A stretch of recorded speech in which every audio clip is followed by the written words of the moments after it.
What is up, everybody? Welcome back to another episode of the Bootleg Football Podcast. I'm your host, Brett Coleman, here with my wonderful co-host, EJ Snyder. And I'll tell you what, EJ, NFC East, it's been a long time coming. It is the division that I think is most known for lack of a better word, hatred towards one another, but it's like a brotherly hatred. So I'm fully anticipating that our comment sections are going to be a shit show, I guess is the best way to define it. Yeah, lively. And so to prepare for that, we're actually recording at noon on a Saturday. We're used to recording at night. Today we're recording at the day. So you and I both were kind of on the same wavelength here. We didn't even coordinate this, but we both have Irish coffee in our cups this morning so that we can get through talking about this interesting division, for lack of a better word. Before we get into our first team, the New York Giants, though, EJ, buddy, how you doing? I'm good. I'm actually low-key excited to talk about the NFC East. I think we did these divisional previews last year. NFC East was one of the divisions that I was not thrilled about talking about. I had some hope for, but it definitely wasn't the most exciting division we did. That kind of played out during the year. They had some big injuries throughout the division. Definitely some teams falling apart a little bit and underperforming. This year, a bunch of them reloaded. The draft classes are interesting. So a little bit more hype than I was last year to talk NFC East, but it's always good to keep rolling through the divisional previews. What'd you put in your Irish coffee, by the way? Oh, Jameson cold brew. There's no other choice. There are other choices, strangely enough. I have Jameson cold brew, but I got some new stuff, so I'm trying it out in Irish coffee, and it is Kinsale, triple distilled Irish whiskey that is aged in double charred bourbon casks. Ooh. So I'm excited. It's pretty good straight, but I figured I'd throw it in the Irish coffee and figure it out as we are doing our Saturday morning cartoons version of bootleg, so we should have appropriate drinks. But no, I'm pretty psyched. It's gonna be fun. There's already storylines. We're a couple of weeks into camp, and it's been lively on the NFC East front in terms of news. So we'll roll some of that in too. But yeah, let's get to it. Yeah, why don't we hop into? It's hard to rank the NFC East teams in terms of drama so far, but probably none more so than the New York Giants, where. And this is, by the way, this is not a shot at Joe Judge. This is not a shot at the organization. But can we just say that it's really weird that people keep retiring in the middle of camp? Like, they're not the only team. Like, the Raiders have had a few retirements as well. But, like, 3 veterans retiring in a span of 2 days is not normal. And I know that none of them were, quote-unquote, starters, but that's just weird, right? Like, am I wrong to just say that is not a usual thing that happens? I think 3 is the number that pricks people's ears up. There are always retirements during camp, right? Especially with a roster like the Raiders that tends to be, John Gruden has always favored veterans. So you have some older players and they wind it up and, they don't do 2-a-days anymore, but it's hot. People start hitting them and they're like, I don't really want to do this again. Like I thought I had it and I don't have it. So there's always a few of those through the preseason. But 3 on one team in a couple of days is what pricks people's ears up. And you've had 2 camps of reaction about this, right? You've had the, that's weird camp, which we sort of fall into. Like, is this something to pay attention to? We're not sure. And then you have the hardcore sort of true blue truther that is like, it's not weird. They weren't starters. It's totally fine that they just up and left camp. And you're like, whoa, I didn't say it, but there's been like 2 decided reactions to these retirements for sure. And, beyond just the retirements, they've also had, several high profile injuries that either just happened or, that guys are coming back from. Darius Slayton got a little bit nicked up. He practiced a couple days ago. They held him out today. For like I guess you can call it a veteran day off, even though he's kind of a young player. But so they're kind of easing him back in. Kenny Galladay's working through a pull that might linger for a little while. Saquon might not even play till they're saying like week 3, week 4, coming off that ACL. So they're banged up, man. It's not a great start health wise for the Giants, and this has been billed as like a prove it year. for Daniel Jones, where it's like, okay, he's got the weapons. They've invested in the offensive line. The defense is great. Let's see what Daniel Jones can do. And now you look and all of a sudden, okay, his top 2 receivers are banged up. Sterling Shepard, he's okay as a slot receiver, but you're not going to like put him outside and say, okay, go do Kenny Galladay's job while Kenny's out. And, Kadarius Toney's a rookie and not a particularly polished one at that. So all of a sudden, all these weapons that we were banking on aren't there.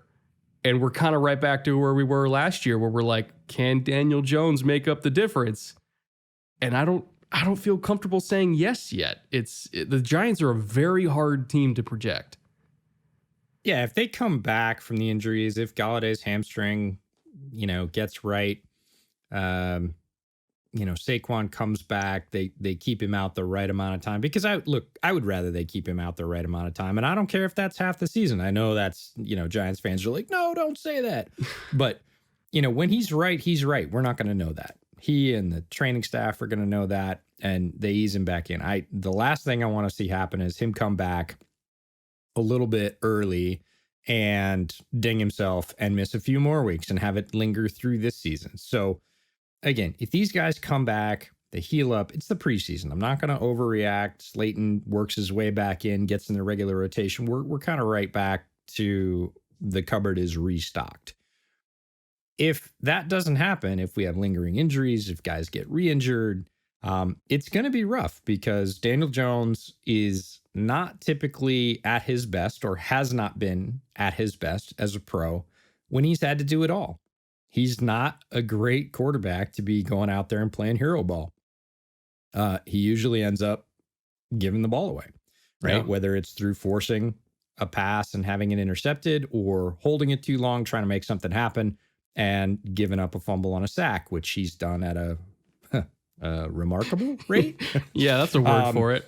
Yeah, so again, it comes down to this sort of basics. Regardless of the weapons, can Daniel Jones hang on to the ball? And that's, better decisions in the passing game and better ball security when the passing game isn't working out. He's going to take a hit. He cannot put the ball on the turf. And if he doesn't do that, I don't care what weapons he has, he's not going to be all that successful. If he can do that, and some of these weapons sort of ease back in, as, veteran players often do, as we get back into the regular season, I could see the Giants making some noise. They started to gel under Joe Judge at the end of last season. They gave the Seahawks everything they could handle.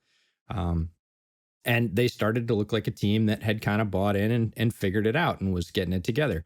Now, every year's a different year, but that gave me some hope. And they added some weapons, which also gave me some hope. So if those come back on the field, I'm feeling okay about it. If we start to, or continue to see fights and, physical enforcement of practice rules, and, guys starting to grumble, there's been whispers he's lost the team, those sort of things, that's going to prick my ears up. I'm going to be paying attention to that through the early season, because those are the kind of things where a team can just go in the tank and say, forget it. We're not playing for this guy. He's not going to be here next year. I'm just going to make the business decision and protect my body. If that happens, the Giants are sunk. Like they're heading towards reload status. I wouldn't say rebuild, because there's a lot of talent there, but at the same time, if everything solids up and they get right, they could absolutely be in the mix for the division title. Well, the good news for the Giants is that at least in back-to-back years, Dave Gettleman has absolutely crushed the draft.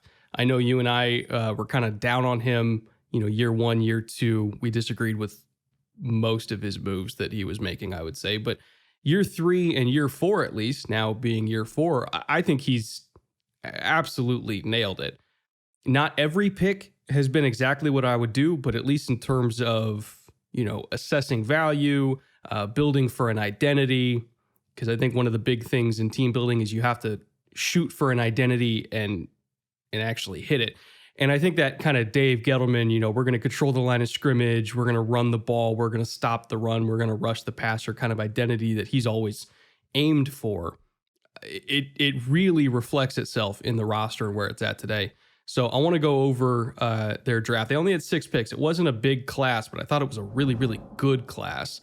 Round 1, pick 20, they took Kadarius Toney. That was like the one pick where I was like, okay, I can understand it.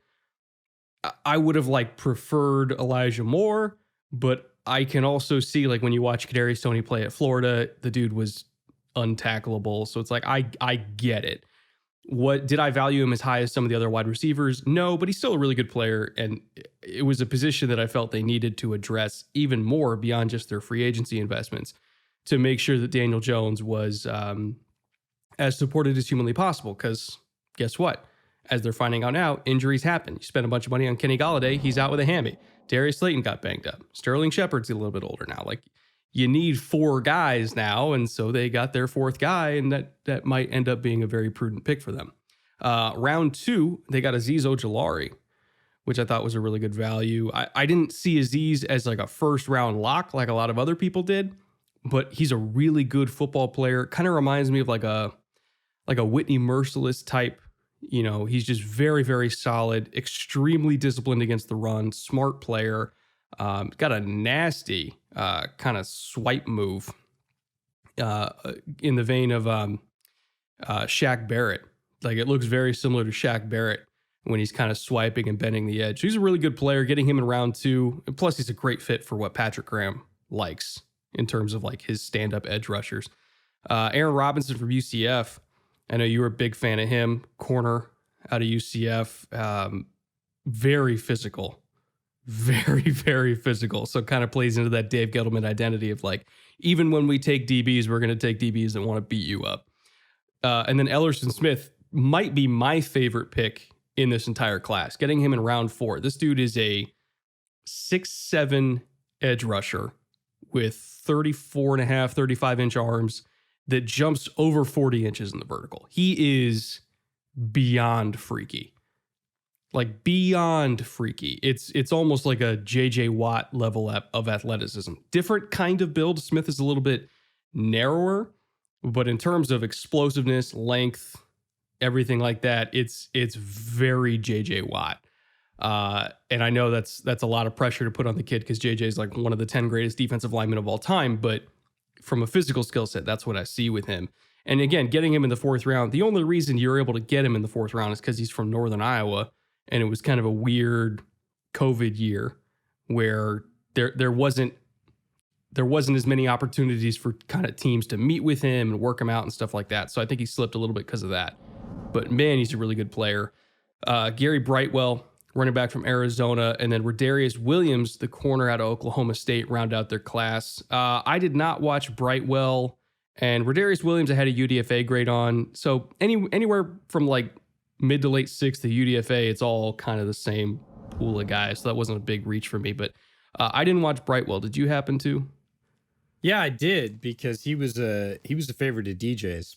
Daniel Jeremiah had said, probably a couple months before the draft, just in like one tweet, he was like, there's some NFL teams that like Brightwell. And I was like, who?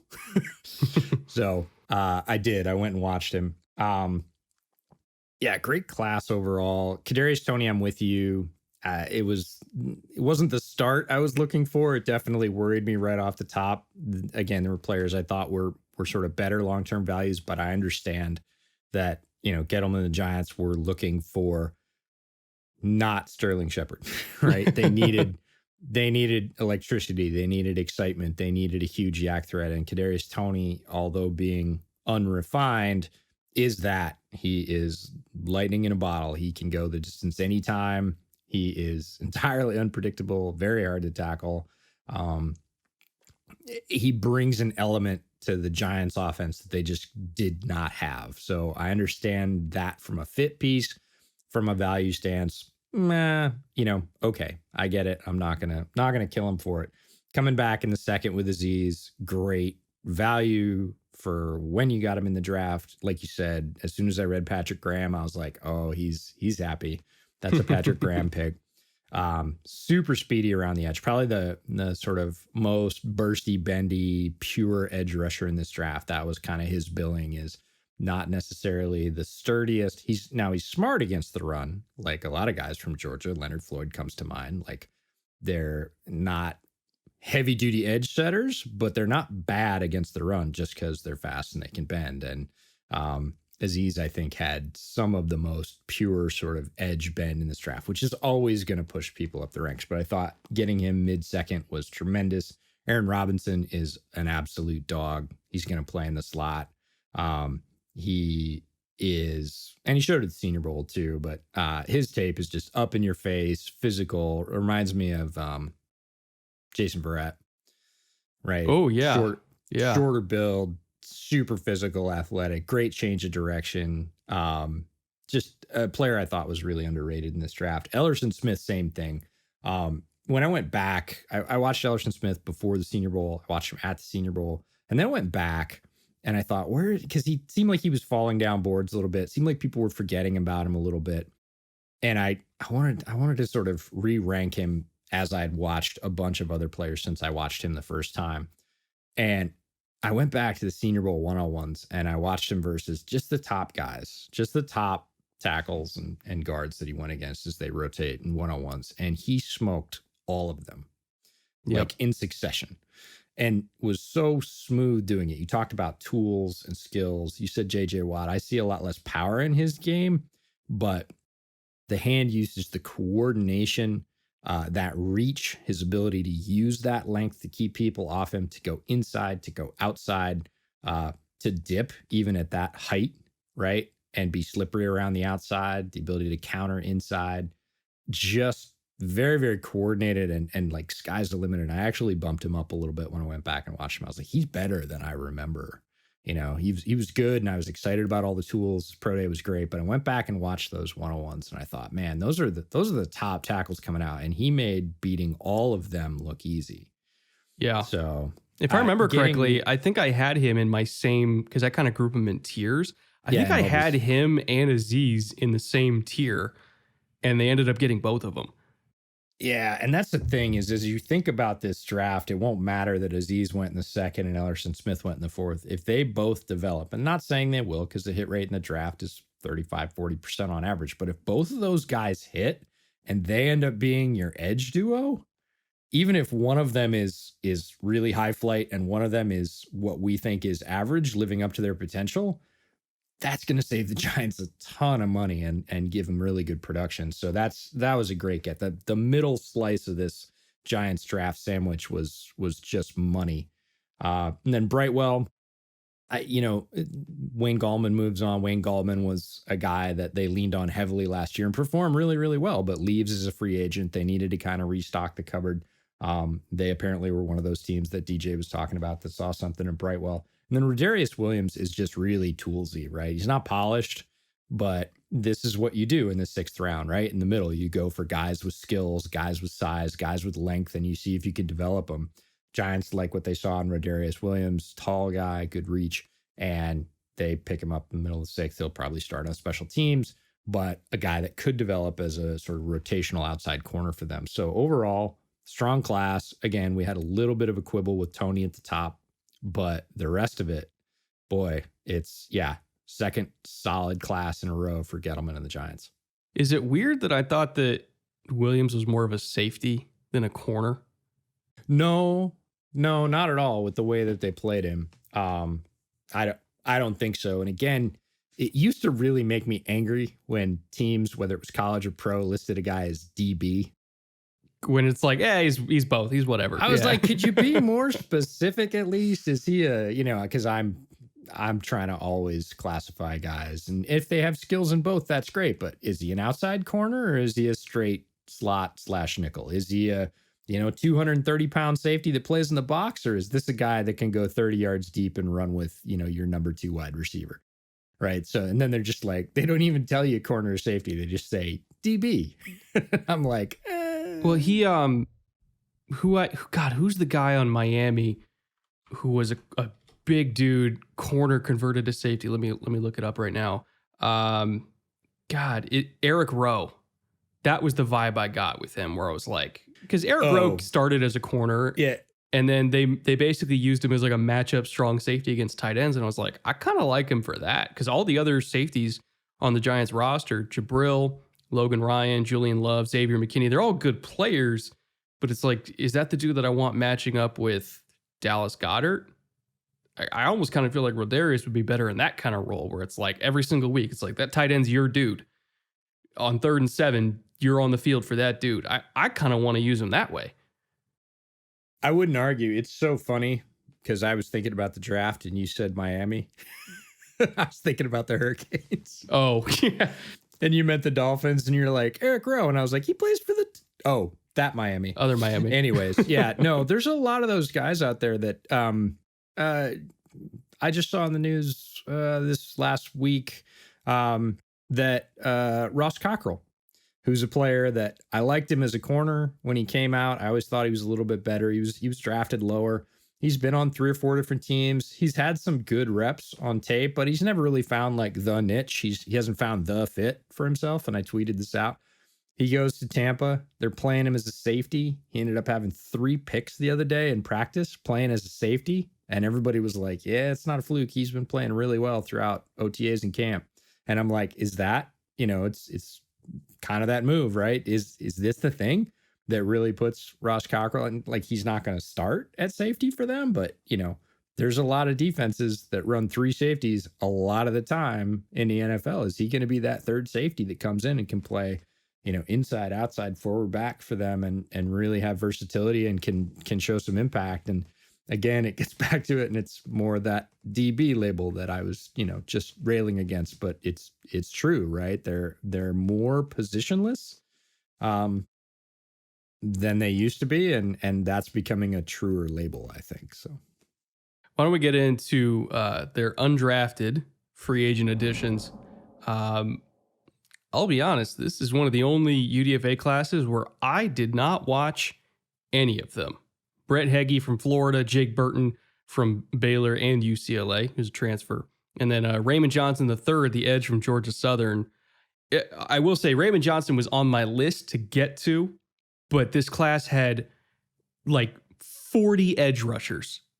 And I could not get to him in time before the draft, and then I just forgot to watch him after he went UDFA. Did you watch any of these dudes? Because this is one of the only UDFA's class where I got nothing. Yeah, I mean, Heggie I saw because we watched a lot of Florida, right? But I never did and you know this about me, I prefer to watch one guy when I'm watching folks. Sometimes I'll watch a unit. We do that we did with the Notre Dame offensive line. So never focused on Heggie. And Raymond Johnson, I only watched a little bit of game action. I didn't do any kind of all 22 on him. And I certainly didn't do an individual workup because, like you said, I got to, I think, 28 of the many more edges and went, I got to watch something else. I'm going to run out of time. Like, 30 edges is a lot. So I got to about 28 and I was like, I can't keep doing.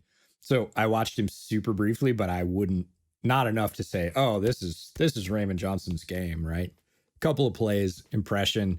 And for UDFA, I don't think that's terrible, but I don't have strong opinions about any of the 3. You know what's crazy? For as deep as this edge class was, and it was one of the deepest edge classes in a while, like there wasn't like a Chase Young or a Myles Garrett at the top. I mean, Jalen Phillips was close. But in terms of depth, this edge class was insane. Next year's edge class that's coming up, even deeper. Like it is absurd. And it does have a player at the top who, if everything goes as we expect it to, will be talked about in that conversation. Yeah. Kayvon Thibodeau from Oregon, which I know, I mean, God, we've been talking about him since he was a freshman at this point, but he's that dude. He's something. He's absolutely that dude. Why don't we get into their veteran free agency additions? They had 24 signings, which is up there with Houston, I think, for some of the biggest free agent classes in terms of outside signings and retentions. Adoree Jackson, 3 years, $39 million, right up there at the top. He was one of the more curious guys that ended up on the market, I would say. Like, I didn't expect Tennessee to let him go because it's not like they were swimming in corner depth.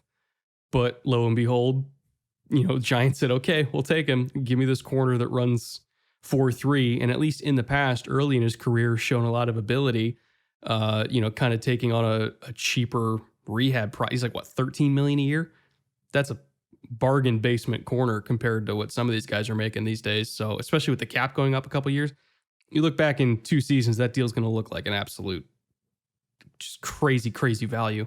So I love the Adoree Jackson pick. They also brought in Chris Milton, his teammate from Tennessee, I should say. Ifeatu Odengbo from Minnesota. They got Cullen Gillespie, the fullback from Houston, who was kind of a fan favorite in Houston. Really good dude, great personality, great special teamer as well. Zach Fulton they brought in, who has since retired. He's one of the wave of retirees they had this week. I should also mention Joe Looney, the other veteran offensive lineman they brought in that then retired. While we're at it, Todd Davis, veteran linebacker they brought in that retired. They also brought in Reggie Ragland from Detroit, still hanging on the league as kind of that rough and tumble, inside linebacker that can't really move in space, but if you're running anywhere within 5 yards of him, he's going to make the tackle. They got Ryan Anderson from Washington. Really, God, who does he remind me of? Who's the kid from BC that we saw at the Senior Bowl a couple years ago? The edge from BC that not super athletic, but God, he played his ass off. You remember? Oh, he's super tall. He was the taller of the two. He wasn't the short one. Because again, they had a pair. Yeah, I can't remember his name, but he reminds me a lot of that dude. I mean, or at least that dude reminded me of Ryan Anderson, where it's like physical talent, not great, but God, he just played his ass off. Devontae Booker, they brought in from Las Vegas. They got Mike Glennon in from Jacksonville. Corey Clement from Philly. Jordan Peters from the Jets. Kyle Rudolph, they brought in as a veteran tight end addition from the Vikings. Kenny Golladay was the big free agent that has since, been dealing with a hamstring pull. 4 years, $72 million. I'm trying to think, okay, if he waited one more year, if he just took like a 1 year mercenary deal and went down to Kansas City, do you think he would have got more next year? Or is this the best Kenny Golladay was going to get? Early in the process, I thought there was absolutely no way he was going to get anywhere close to what I would call a market deal, just because of the suppression of the cap. The cap went down for the first time in forever. Teams had a lot of leverage. It's the second very good wide receiver draft in as many years. And leverage for wide receivers just looked to be kind of at an all-time low. Free agent wide receivers. Giants came around, stepped up, got him, I think, a better deal than I thought he could get this year. Would he get a little bit more next year when the cap rebounds as everybody expects? Yeah, probably a little bit. But, you look around the league and, careers are so short and you can get hurt and there goes all your leverage, right? If Kenny Golladay, God forbid, went out there and, hurt his knee like Saquon did and was on the shelf, right, after a 1 year deal and is coming off an ACL, like there goes his leverage. And if it's another good wide receiver class and GMs know they can go get, game breaking talent for a really low financial hit in the draft, an injured veteran free agent wide receiver. So, bird in hand, right? Sign it up. Take the guaranteed money he got. I think he probably could have made a little bit more next year, but there's just no sure things. I'm sort of more worried about the destination overall, right? He prioritized money, and I'm not going to fault him for that. That's absolutely a personal decision. But Daniel Jones, when he's protected, throws a very pretty deep ball. So Kenny Golladay could be really productive this year because he thrives in that. He's a good receiver all over the field, but he is absolutely a very good deep receiver. The Giants in general don't strike me as a juggernaut offensively. So, wide receivers are judged largely by their production, by their numbers, and the destination of the Giants is certainly not necessarily the most productive place he could have ended up. It is the place where he probably got the most money. And good for him. But down the road, is that going to look like a good thing based on, say it doesn't work this year, like we said at the top, and, they basically reshuffle the deck. I'm not going to say blow it up because there is quite a bit of talent on the Giants roster, but, they say Daniel Jones is not our guy. They start over, they get a new quarterback, possibly a new coach. Then that's another couple of years before you get back to prominence, most likely. So destination bothered me more, I'd say, than the money. But you can kind of see the patterns in what they did in free agency, right? We talked about Wayne Gallman moving on. hey, they they draft a running back late. They pick up 3 veteran running backs. They're just, they're throwing stuff at the wall to see what sticks. Alfred Morris is immortal at this point. He just keeps floating around. He started year in the 10, I NFC think, East. right? I think it's year 10. Yeah. And was super productive last year in short spurts and surprised me in that way. But yeah, they go out and get Devontae Booker, Corey Clement, and Alfred Morris and, draft Brightwell. And they'll have somebody at RB2 and RB3. They'll be set there. Cole Hikatini is one of the players that I really liked coming out. They got him from Dallas. I think he has the potential to be a decent move tight end. Is he going to, displace or replace Evan Engram? No, but he's a decent backup in that mold. And is there a more Joe Judge player in the league than Reggie Ragland? No, that is like a lineup fit. And it's the Joe Judge, Matt Patricia connection, right? Because a couple of guys that they got were from Detroit. Ragland's one and Danny Shelton's the other, right? And, he talked to his buddy Patricia. Patricia said, yeah, I like them. They run this role in the defense that you're familiar with, and he goes and signs them. So that stuff happens all the time. But interesting class just in terms of number, right? You talked about it when you started off the free agent class. That's a lot of free agents. That remakes, if you're talking about a 90-man roster, that's a quarter of your team. If you're talking about, maybe 2/3 of these guys making a 53, that's significant. a significant portion of your 53. And there is a lot of turnover, but it's a big free agency class. Obviously all the money went to Galladay and to Adoree Jackson, who again, they sort of didn't expect. He was one of those guys that pops up on the market and they were like, let's go get him.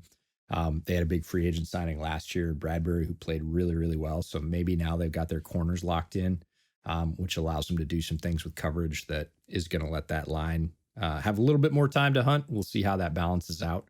But interesting mix of draft and free agency. Not a ton from the UDFA side, but they reload. And I really just think it's about whether or not they align behind Judge, right? If they all pull in the same direction, there's enough talent on this team to make some serious noise. And yeah, Daniel Jones has to do it. We all know that.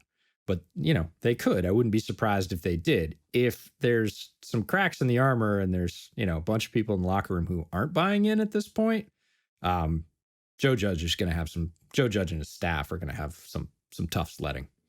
This is just one of those teams where it's like, I can't figure them out because I can see 2 distinct possibilities and I don't see any middle ground where either they win the NFC East because Daniel Jones becomes who they drafted.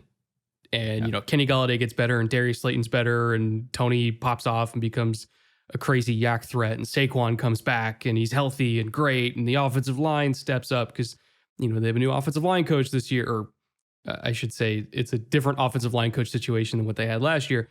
And, the defense is still great and the special teams are still great. Like this, yeah, they could win the East and be really damn good. Or it can be the complete opposite. And I have no idea what's going to happen. All I know is that Dave Gettleman has built a very talented roster. All credit to him. There's been a lot of veterans that have thrown their hat in the ring in support of Joe Judge, contrary to what the whispers are elsewhere. So maybe it's an overblown issue and the retirements don't mean anything. And Daniel Jones, what is it, year 3 now, year 4? Like maybe he takes a step forward. Like I have no idea. I cannot project the Giants. I'm not going to say they're going to be bad, but I don't know how good they're going to be.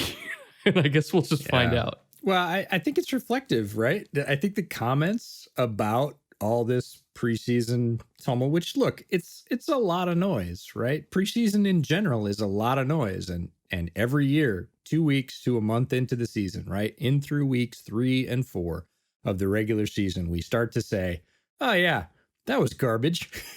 Right? That was a bunch of fluff, or, nope, they were serious about that. And you start to sort the sort of wheat from the chaff, right?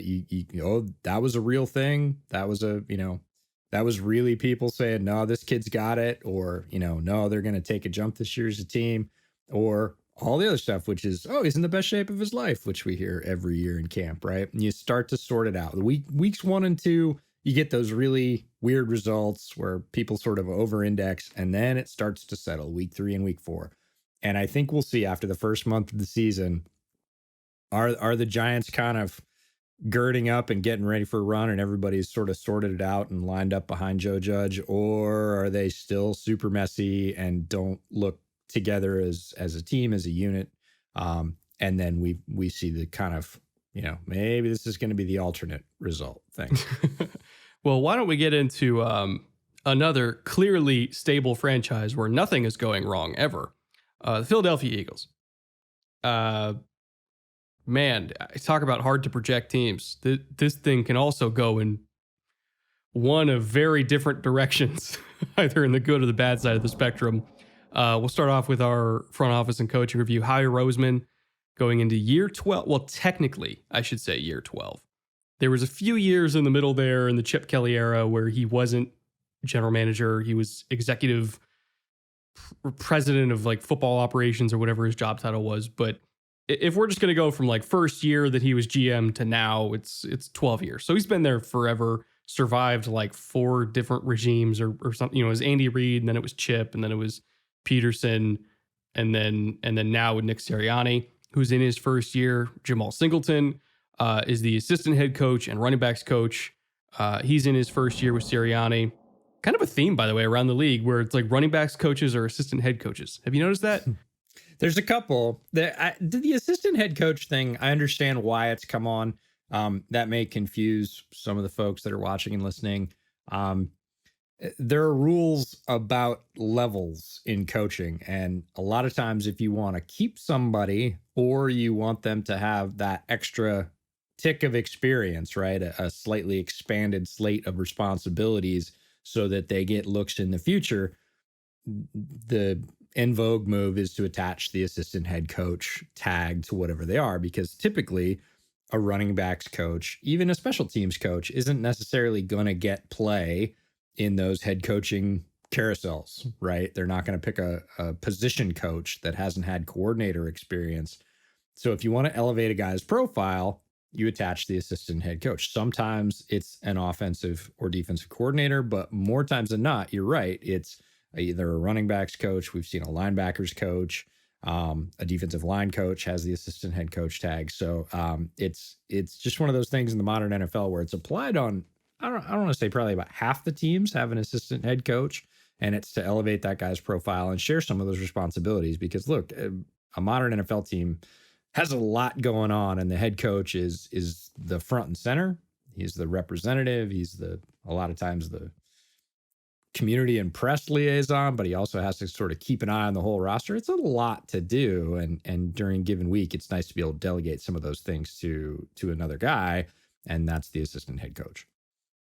We've also got Shane Steichen in his first year at OC. He was the Chargers OC last year, where it was bombs away, very vertical passing game oriented over there in LA. I'll be interested to see if they try to continue that trend in Philly, because you got Devonta, who runs 4.4. You've got Jalen Reagor, who runs 4.4. It might be 4.3. Travis Fulgham, not the fastest dude, but still oddly a very good vertical threat. And then you've got like 3 other receiver, like Quez Watkins, super fast. John Hightower, super fast. Like the only slow receiver that also isn't a great vertical threat they have on the roster is JJ Arcega-Whiteside. So it could still be a very vertical passing game. And I guess with at least most of the offensive line being healthy again, they might actually have time for Jalen Hurts to throw it down the field this year. I'd be very intrigued to see what that offense looks like, because at least the Chargers offense last year was super exciting. It helps when you have Justin Herbert at quarterback, but still, I'm just saying systematically, super exciting. And then Jonathan Gannon, who's in his first year at defensive coordinator as well. So very, very young staff. Not a whole lot of guys that have experience at either head coach or coordinator positions. It might be a year here or there, but this is one of those staffs where I'm very intrigued to see how they grow together, because it's a lot of youth and a lot of inexperience. But well, I say the word inexperience. Sometimes when you have these young staffs that don't have a lot of history on them, they're also a lot harder to prepare for. So I would not be surprised if at least early on, like September, the Eagles rip off a couple wins that maybe people aren't expecting, because these guys, we don't have a whole lot of history on them in terms of knowing tendencies, knowing what they like, what they don't like. They might be kind of a sneaky September team, especially if they're healthy. Very, very interested in that. Let's get into the Eagles draft, which was also talk about high upside. Good Lord. Devonta Smith, 10th overall, one of the two best receivers in this class. Phenomenal talent. Don't tell me about how much he weighs. I don't care. He gets off press better than everybody else in this class except maybe Jamar Chase, but he does it in a different way than Jamar Chase. Jamar will just beat people up at the line, whereas Devonta, you just can't touch him. Extraordinary receiver prospect.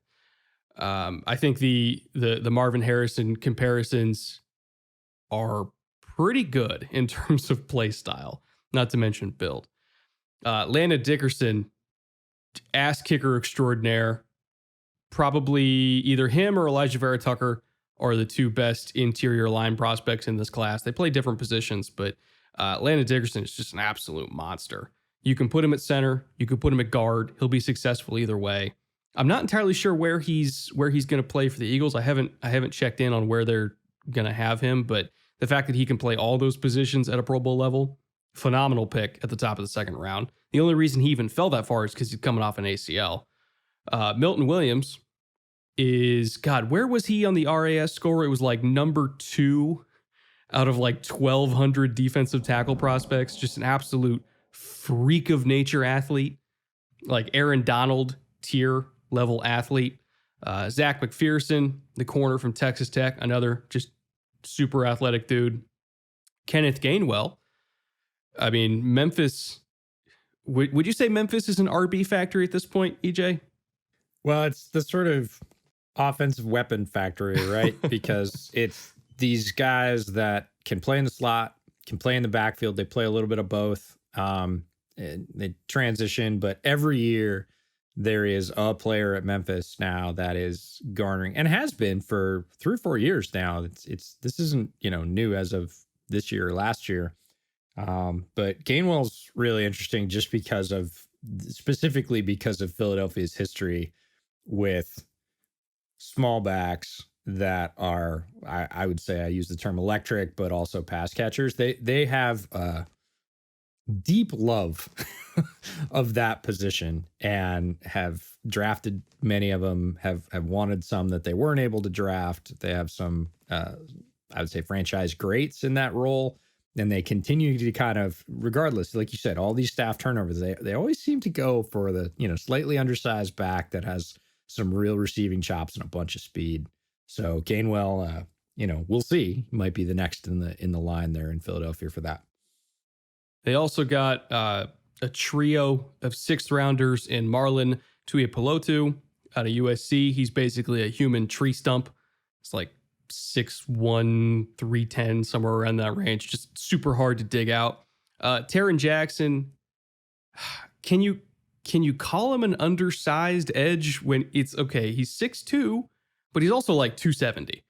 It's one of the weirdest edge rusher builds I can remember, where it's like, okay, he's really thick, but really short, not super explosive, but still just wins, because dudes with that kind of power that are also really short and present a small target to an offensive tackle, sometimes they're just hard to block just because they're so oddly shaped. And I think he's kind of one of those guys. And then they also got Jacoby Stevens, the safety at LSU, probably going to be more of a special teamer than somebody who gets reps. But what'd you think about that trio of 6th rounders? I like the defensive tackle from USC. They had 2. They had, the penetrator and the guy that just occupies. This was the occupier, right? With a lot of power, hard to root out. Taron Jackson is a guy that I put a thread on Twitter about, not sort of on purpose. I started watching him one day and I was like, damn. And so I screenshotted it and threw it up on Twitter. And like 10 minutes later in the same tape, I was like, damn. And pretty soon I had about 8 of those. And so I strung them together into a thread, not really meaning to. Wasn't like a huge Taron Jackson fan, but has some really interesting, well, he has an interesting build, but he's got some really interesting elements to his game, inside, outside, some spins. Yeah, deadly spin move. And it really is. I'll be fascinated to see how they play him. Again, is the defense going to be the same that we've seen in Philadelphia? There's going to be some changes under the new staff. Are they going to deploy him sort of as a straight up DE, right? Or are they going to put him out wide, give him a little bit more space, have him try and come inside? Fascinating player and a great value in the sixth for sure.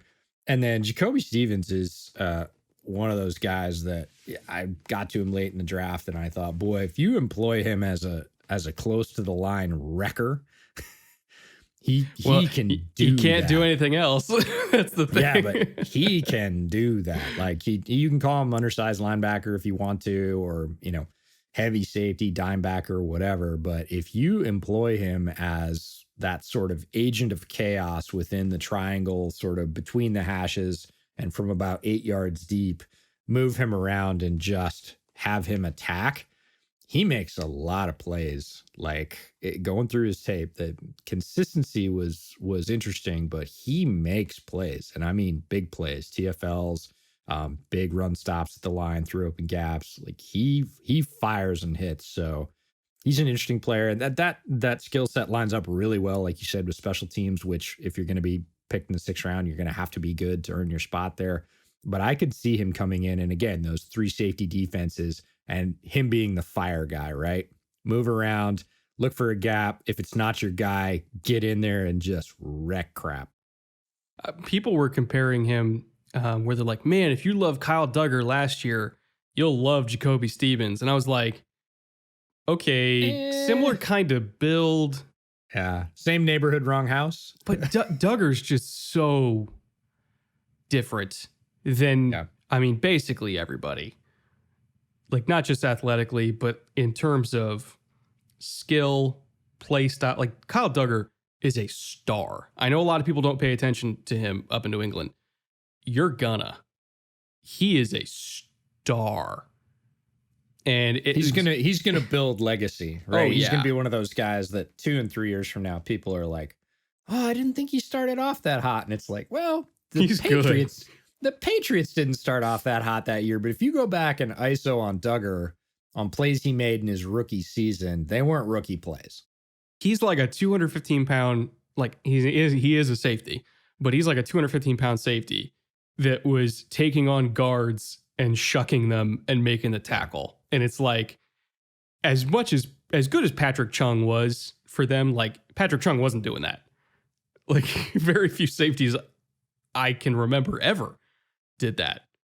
And Kyle Duggar is one of them. He's insane. So I don't think Stevens is in his league, but no, Stevens does have a very interesting role. And going back and looking at his LSU tape, there were a couple of safeties like that last year, and I think, again, consistency wise is why he dropped.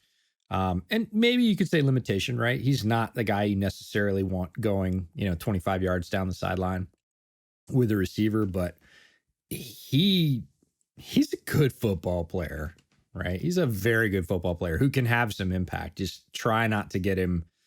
I know this sounds so stupid, but a lot of coaching staffs won't. Just try not to get him in the spaces where he's going to get absolutely crushed, and maximize him in the spaces where he can just blow stuff up, because he has that skill set. Rounding off their 7th round pick, Patrick Johnson, outside linebacker from Tulane. I mean, 6th and 7th round is usually littered with linebackers for special teams, so that's probably why he was brought in. I did not get to watch him because Tulane tape was harder to come by than you think. And I was only able to get 4 games, but even then, by the time I was like able to get to him, the draft was like the next day, and I was like, okay, well, I guess I just ran out of time. Some of these teams I can get literally every single game, like Alabama. Tulane, I was lucky to get 4, like full disclosure. But overall, kind of bird's eye view of the draft. You got Devonta, you got Landon, you got Milton. Gainwell, we like. Tuipulotu, very easy to project role player. Taron Jackson, super intriguing. I love this draft. I think they did a great job. I didn't agree with every pick, but like overall, I think they got at least 3 starters. Yeah, if Landon stays healthy, I didn't talk at all about Landon. I absolutely agree with everything you said. tremendous star. If you take medical out of it, which you can't in his case, but if you do, if you simply look at the tape, he's what you would call a 5-tool offensive lineman if you're using the baseball analogy, right? The 5-tool player. He's dominant at center, really, really good at guard. It's the injury history that even made him available anywhere past the middle of round 1. And he had, 4 serious injuries at Alabama. And you can't overlook that. If he somehow is that guy that gets to the pros and stays healthy, this draft is going to be phenomenal because Devonta Smith, I'm with you. We'll talk about that a little bit at the end of the show. Like, just don't tell me about why he can't, because boy can he, and he does. Milton Williams was the first guy that I was like, well, it's a little higher than I would have grabbed Milton Williams, just for me, because unlimited athletic potential, but a sort of very narrow range or window where he makes plays, and he's going to need to expand that range. And look, everybody's got something. Gainwell, super versatile. I think they can find the role for him, and he's definitely a weapon. He's going to give them some great versatility because you can line him up in the slot. You can line him up in the backfield. You can motion him and have him in both places, really confuse the defense. We talked about the guys in the 6th round, and Patrick Johnson I did watch, and getting that guy in the 7th, unless there's something I don't know about, was a tremendous value. He's one of those guys that, is he going to be a starter and a star? I don't think so. Is he going to be one of those guys that in 2 or 3 years, if he sticks on the team, are you going to look and say, they got that guy in the 7th? Like that guy looks like, that guy looks like a solid mid-rounder. He's one of those guys that comes in and plays a lot of downs for them, makes a couple of plays, every month that you're like, oh, where'd that guy come from? And you're in the 7th round. So don't know why he slipped that far. His tape was not the tape of a 7th rounder. I would have had him 4th or 5th, probably 5th. I would have been real comfortable anytime after about mid 5th, and they got him in the 7th. So like you said, tons of talent, top to bottom, some potential huge impact players at the top. Hinges a lot on whether Landon stays healthy. But all the way down, they got guys, they refilled the ranks. You said very clear to project, right? A lot of these guys, their projection is pretty clear. And the guys that aren't, it's more like just because we don't know how they're going to use them. Looking at the UDFA class they brought in, this one's confusing to me because I think we highlighted their UDFA class a while back. We did. Because they got Jamie Newman and they got Trayvon Grimes, who you and I both loved, at least at that value. Like Trayvon Grimes was a fantastic receiver at Florida. It's like 6'4", he's got speed, great route runner, strong contested catcher. I had him in like my tier 3 of receivers overall, like just below Elijah Moore. He was awesome. And then he got cut as a UDFA. I'm like, what happened? Like, what did he do? He got hurt. So it was an injury waiver? Is that what it was? Because I just saw he got released. I didn't see why.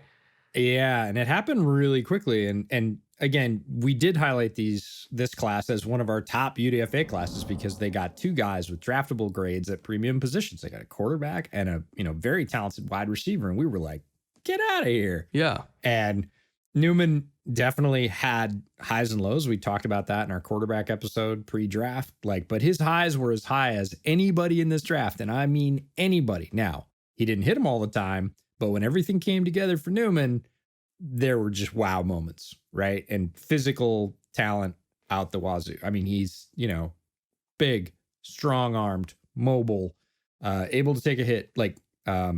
He has every bit of tool that you would want from a quarterback, and showed tape, right? Now he had a bit of a checkered thing where he transferred and then opted out, so he never played for the other school and in a COVID year. I get it, but there was so much potential. You get that guy as a UDFA. If he hits even as a backup, it's tremendous. Well, he makes it like a month in Philadelphia, and they're like, eh. And I was like, oh, and he's okay. He's still not signed, by the way. He's still a free agent. No, he is still a free agent. So there's something going on there because there's still a shortage of quarterback talent in the NFL. Again, I don't think Newman's going to come in anywhere and be a starter. If he is, your team is in desperate straits. But, as a developmental backup, as a guy you keep and hope nobody poaches off the practice squad, like based on his on field performance, huge value. Doesn't even make it a month. Like most guys, they're going to wait until the cut downs to let go just so they get an extended look, see how they process all the information. He didn't make it a month of actual activities before they were like, get out of here. And it's like, okay. It's like, man, he's not even a camp arm, really? Yeah, I don't know what that was all about. I haven't heard anything, nothing. Usually there's a whisper about this or that or whatever. I've heard zip. He just got cut. And he's gone. And it's like, okay. Grimes, on the other hand, got hurt. It wasn't great. Early, it looked like that was going to go through. Again, they're looking for folks that are healthy during camp. And if he was a draft pick, they might have just stashed him on IR. He's a UDFA. They signed him to an injury waiver and injury release settlement. So when he gets healthy again, I would love to see him make the rotation because I do think, just like you, that he was underrated, that he has talent. He has a lot of traits that teams are looking for in the modern pass game. So it is a weird class, right? You go from these 2 stars, the guys that had draftable grades, to, 6 weeks later and neither of them are there. And you're like, oh, like Jamon Osborne from Texas A&M, I watched him. He's okay. Jack Stoll, I think, is just a camp body. Kreider from Indiana, could be one of those glue guys that sticks, practice squatter, makes himself a role, goes from team to team. And then the tackle for Buffalo, Awasika, I think. Again, watching all 22, you don't get the pronunciations. Their offensive line was fascinating. In fact, I sent you something on their offensive line philosophy after I watched another guy we're going to talk about later, Jaret Patterson. Because Jaret Patterson, the University of Buffalo run game was tremendously productive. And it's a lot of times in a run game, it's centered around how the guards move, right? Whether it's pull system, gap system, ISO. Buffalo uses a center-focused run game. And it was so interesting to watch. And again, Awasika was the guy on the edge there, but Patterson in that offense and his backup, who is going to be draftable this year, who I actually think might be more talented. Just such a fun run game. He was part of that. So again, a guy that probably can carve out a role, maybe going to start on the practice squad. But as we were seeing from certain teams around the league, offensive line depth is kind of a thing you need to have. Cough, cough, Chicago. Good God. as they're able to dress like 4 linemen today for practice. Anyways, could be a guy that, look, is he going to come in? Is he going to be a starter? Is he going to be, great handling, NFL caliber speed edge rushers? Not right now, but showed a lot of movement in the run game. And, could be a guy that develops over time. Obviously, Philadelphia trying to fill the cupboard because of what happened last year with their offensive line, but a name to keep an eye on. Now, the veteran free agents that they brought in, not the biggest class, but I do think that they did a decent job of kind of filling in some holes here and there. Richard Rodgers, they retained for only $1 million, which, considering the Zach Ertz situation, he might be a more pertinent retention than maybe people originally thought. Because I'm still not convinced that Zach Ertz won't be traded. Because Zach seems to not want to be there, and the reason why he reported to camp is, those new, fines that teams can't waive anymore. Which, side note, that CBA was so bad for the players. So bad for you can't hold out anymore. And the owners are basically get to say like, oh, well, our hands are tied. We have to fine you. It's like, yeah, the owners fought for that. They fought for the ability to not get out of waiving fines so that they basically absolved themselves of responsibility and put all the pressure on players to just show up or cost themselves like $50,000 a day. That CBA is terrible for players. And I think they all just realized it right now that they took holdouts off the table. They don't get to do it anymore. So good luck negotiating contracts. Your leverage is gone, bro. It's gone. Yeah, get it when you sign. Under the current CBA, the only answer is get it when you sign. And if you don't get it when you sign, with career, again, the pressure on players being because careers are so short, you're literally the only thing you can do is sit on your hands and say, I won't play. And there are very few players, if any, who will take a shot in the NFL, which is a rare thing in the first place, and just say, on principle, I'm going to stick it to you by shortening my career and sitting on my hand. Like, there are so few players, if any, that will do that. And that's it. That's all they got anymore. And it's going to cost them money. Like, it's going to be a moral stand, a financial hit. Like, it's not good. The old, like, hey, I'm not going to show up and then I'm going to pressure you back to the table and maybe you give me a little bit more money or take a year off my deal. Nah, I mean, even Aaron Rodgers, right? I think Aaron Rodgers is the proof of the pudding for that, right? Coming off an MVP season at quarterback, like, he got a couple of very small concessions, but the Packers basically get their quarterback for one more year, which is exactly what they wanted. They didn't have to give up a ton to do it. Because the Packers didn't lose anything. They're right back to what they wanted, which is we get Aaron back for 2021. And then Jordan Love was the main focus. That's all they wanted. The Packers lost nothing. It's like Aaron. Yeah, I guess Aaron got what he wanted because he can basically choose his destination. Yeah. But they have, I love this. They have verbally agreed to trade him after the season if he is, quote unquote, still unhappy. That sentence, like, by the way, that sentence is the only thing allowing Broncos fans to sleep right now. Is that they're like, well, 2022 we'll get him. We passed on Justin Fields for Aaron Rodgers in 2022. This is the Dumb and Dumber quote, right? So you're telling me there's a chance. Oh, God. Yeah, not great. But of the veteran free agents they brought in, you talked about one, Ryan Kerrigan, right? I think this is a bit underrated because Kerrigan is the sort of immortal pass rusher. He knows the division. He was always annually underrated with the Washington football team. Still has talent. Is he the guy he was 5-6 years ago? No. Can he contribute in a rotational role as a veteran, which Philadelphia is pretty good at managing? Oh, yeah. Like, that's a good get for them, and almost nobody's talking about it. They backed up their quarterback depth with Flacco and Mullins. I actually kind of like the Mullins pick. I think he might jive with Sirianni's system. He showed some things in San Francisco. LaRaven Clark, again, throw stuff at the offensive line cupboard. Like, don't let it happen again, right? Don't get down to the nubs where we were at the end of the season where everybody was just running for their life. And Wentz, looked like he was playing with his hair on fire because he knew he was going to get hit every other play. Obi Melifonwu, big shout out to Lester Wilfong, my editor at Windy City. He was a huge Obi stan in the draft. He's taking a little bit of humble pie, but Obi's still in the league, Lester. It's okay. And then Richard Rodgers, who you mentioned. Hassan Ridgeway, another one. They retained him. He was theirs, but some defensive line depth and, again, an attacking defensive tackle. That's really his calling card. Steven Nelson, late ad in the process, right? Huge value. He was floating around. He's kind of that last mid-level experienced veteran corner that still has some good plays in him. And they get him for 1 year, $3 million because the $3 million part was like, that was the value. I was like, okay, Steven, decent player, but $3 million. Yeah. Good God. That's a steal. Like, and they just got it because, again, teams are running out of money. It's a short cap year.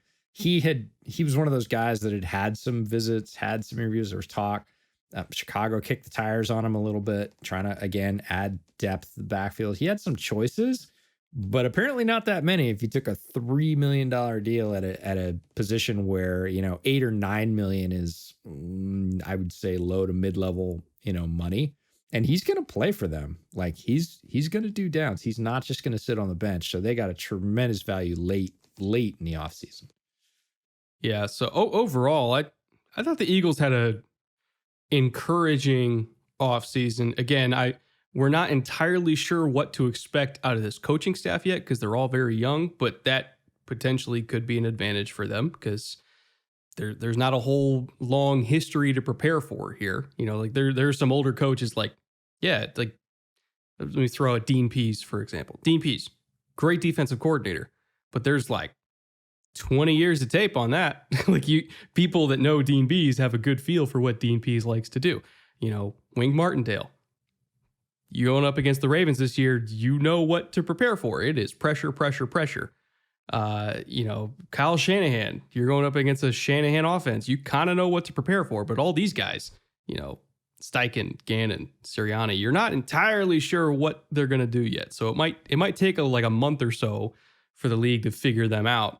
So I think that might be a little bit of an advantage for them. The draft I thought was highly encouraging. They filled some holes in veteran free agency. Overall, pretty solid offseason for the Eagles. Are they up to the level of a Washington or a Dallas? Can't say that for sure because there's still a lot of questions to be answered, like at quarterback and coaching and everything like that. But I don't think they're going to be bad. I think they're at minimum going to be better than they were last year. Yeah, what you said about the coaching staff really lands with me because, again, Nick Sirianni's an offensively, his background is in offense. He's the head coach. How much of the offense is he going to control? Is he going to call plays? Is it going to be like a Matt Nagy situation in Chicago, or is he going to delegate more of that to Shane? And again, what the Colts did, and Colts and Frank Reich did last year, is not the same as what the Chargers did, right? So which elements from those systems are going to win out? Obviously, when you have quarterback like the Chargers did, you can chuck it 60, 70 yards deep all the time. The Colts didn't have that quarterback, and I would say the Eagles don't have that quarterback either. So it could take a while for the Eagles to for us to know what the Eagles really are, just based on sort of the shakeout process. Not to mention it's the NFC East. I mean, we could be as sure as humanly possible about something in the NFC East, and it will be wrong. It's just the kind of division this is. True. Why don't we move on to Washington here? One of the odds-on favorites to win the division. Just looking roster top to bottom, very, very strong. I will say the whole COVID thing might throw a wrench into it a little bit because I think there actually is a competitive advantage in having high vaccination rates. And people that I've talked to that are involved in teams that have 85, 90 plus in their vaccination rates, they're telling me how much smoother camp is going for them compared to teams that are floating on the lower end of the spectrum. Because more people in meetings, it's easier to communicate. I do feel like unless their vaccination rate pumps up, Washington might have some struggles that maybe people are not anticipating. No, it absolutely is a competitive advantage. And I'll give you one example, which is the most basic, right? If you're vaccinated and you test positive, with 2 negative tests within 24 hours, you can return to normal function, which means meetings, traveling with the team, game day roster, whatever. So that means you could be back within 48 hours, right? 72 if the tests take a little bit longer. You're back very, very quickly. Unless that positive test is like on a Saturday and you've got a game on a Sunday, you're probably not going to miss a game check if you're vaccinated. If you are not vaccinated, the NFL rules say you're in quarantine 10 days, period. Doesn't matter about your negative tests. If you are unvaccinated, you test positive for COVID, you are on the shelf for 10 days. In most scenarios, not including the bye week, that's 2 games. Yeah. Right? Automatically, like no chance to opt out. You talked about, opting out of fines earlier. Like there is no opt out. Either you are vaccinated and you can get retested and get back in the mix, or you are not vaccinated and you sit for 10 days. And it can happen multiple times a season, right? Because we know there's false positive tests. It doesn't matter. If you get one and you're not vaccinated, you're out for 10 days. That's a serious competitive disadvantage just at its face right there. And there are others, lots of others, but that one at its most basic, you get a positive test, you're missing 2 games. That's a big deal because they haven't increased the roster size, right? You're still at a 53 with, 40 whatever dressing on game day. You can be down a bunch of players. We've seen it all through the preseason, right? You get an injury report and then you get a COVID list for each team. And every team, every week, there's been 3, 4, 5, 6, 7 guys on that COVID list. Typically 3 or 4 are listed for every team throughout the league. If if those guys are unvaccinated and it's the regular season, those guys are unavailable for basically the next 2 game weeks. That's a thing. I knew that they were, because I think it was a few weeks ago, they were at like 60 something percent. They are now at 84%, which sounds great, by the way. It's progress. But you also have to remember that's 29th in the league. It means there's 28 teams that have more guys able to attend meetings than them. 28 teams that are not going to have to deal with that 10-day window. Yeah, and I'd be fascinated. I don't think they're going to provide this level of detail, but that's the 90-man roster, right? Yes. Yeah. So it's as of right now. Right. So that's the 90-man camp roster. So if you cut that to 53 with the quote unquote starters, does that number go up? Are more of their starters vaccinated or are less of their starters vaccinated? Because if you cut vaccinated guys, which they will, but if I'm an undrafted free agent, quite frankly, I'm getting vaccinated because if I miss camp, I'm not going to have a job. Well, look at Jake Browning up in Minnesota. Like Zimmer's basically told him that dude's getting all the reps because he's vaccinated. We don't have any other quarterbacks. Yeah. And so, I mean, I'll be fascinated to see when camp cuts come, like there will be some team numbers that drop, right? Because you got to redo the percentages based on the 53-man roster and the practice squad, right? And there will be some teams' numbers that drop because they had a higher percentage of vaccinated players cut because they were undrafted or they didn't, they just didn't make it, whatever. It'll be really interesting, but generally it's been encouraging to see vaccination rates go up around the league. And we'll see how it plays out, but a couple of teams are going to get dinged this year. Absolutely. Because the NFL's taken the basically sort of no tolerance policy. If a game is canceled because there's not enough players on one side, they're not doing the push thing. They're not doing the reschedule thing. They're canceling the game.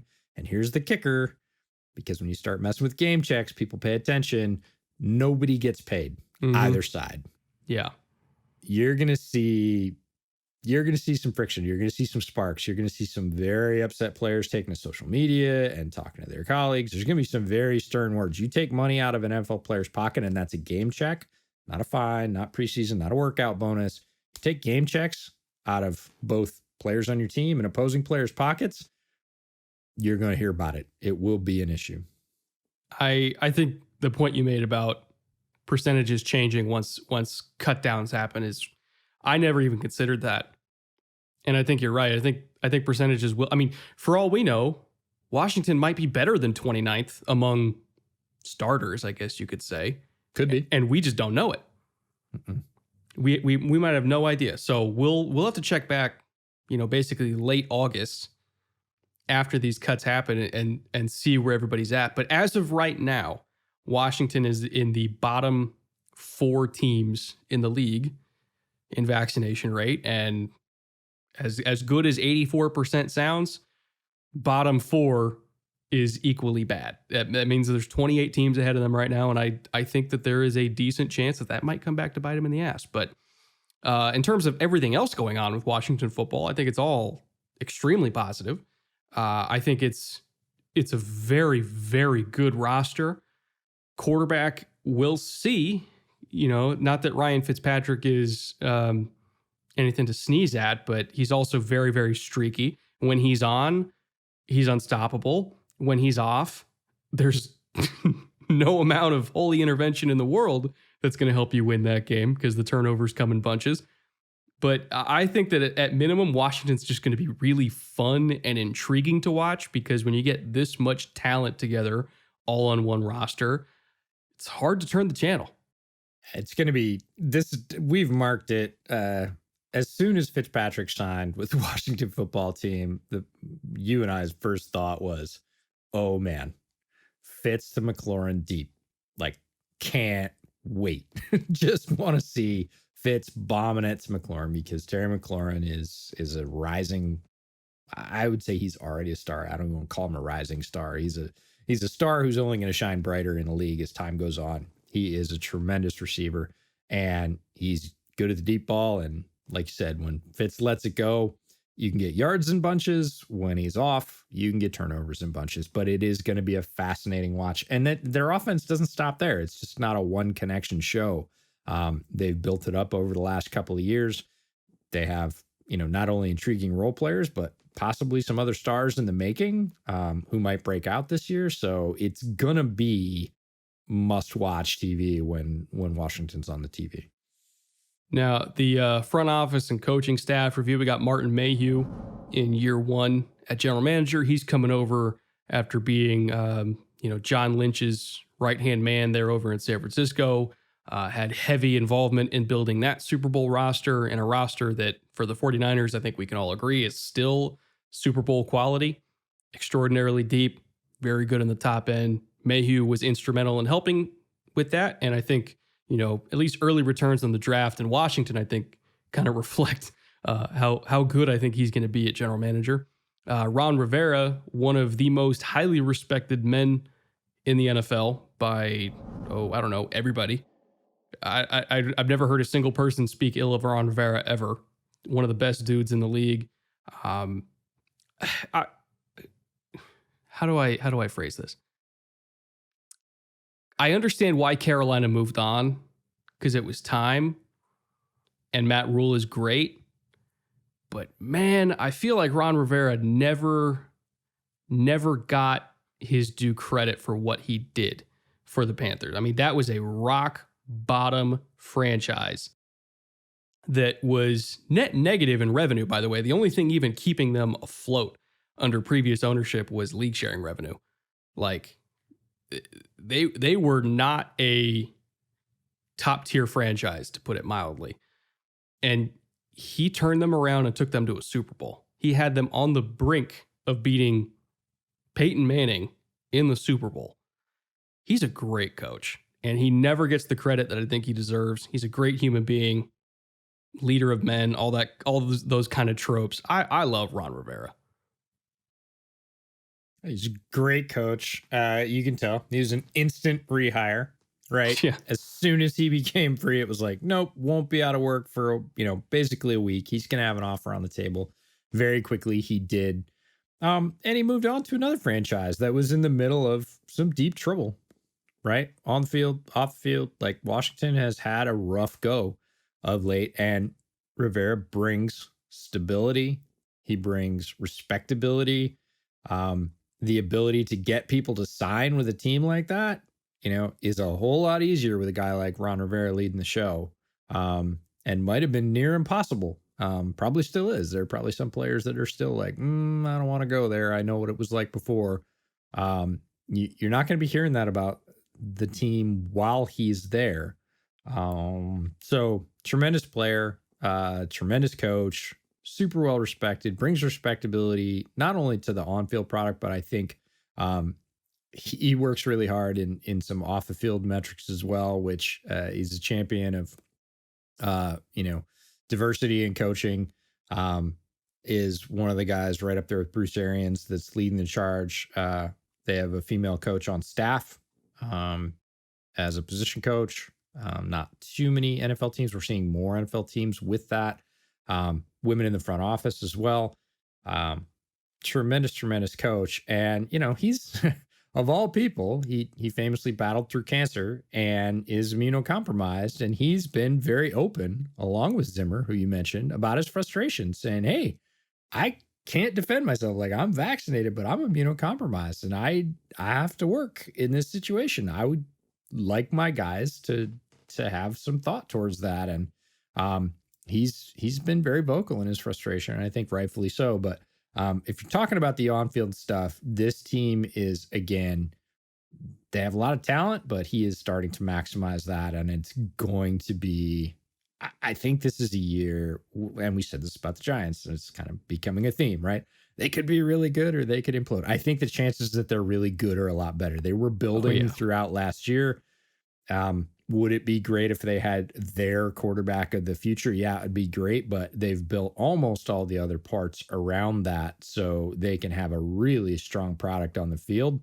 And if Fitzmagic is not the guy to take them forward, He's certainly not for the long term, but if it doesn't work out this season, they can go get that quarterback prospect of the future next year and still be on a sort of strong direction that doesn't require a reload or a rebuild.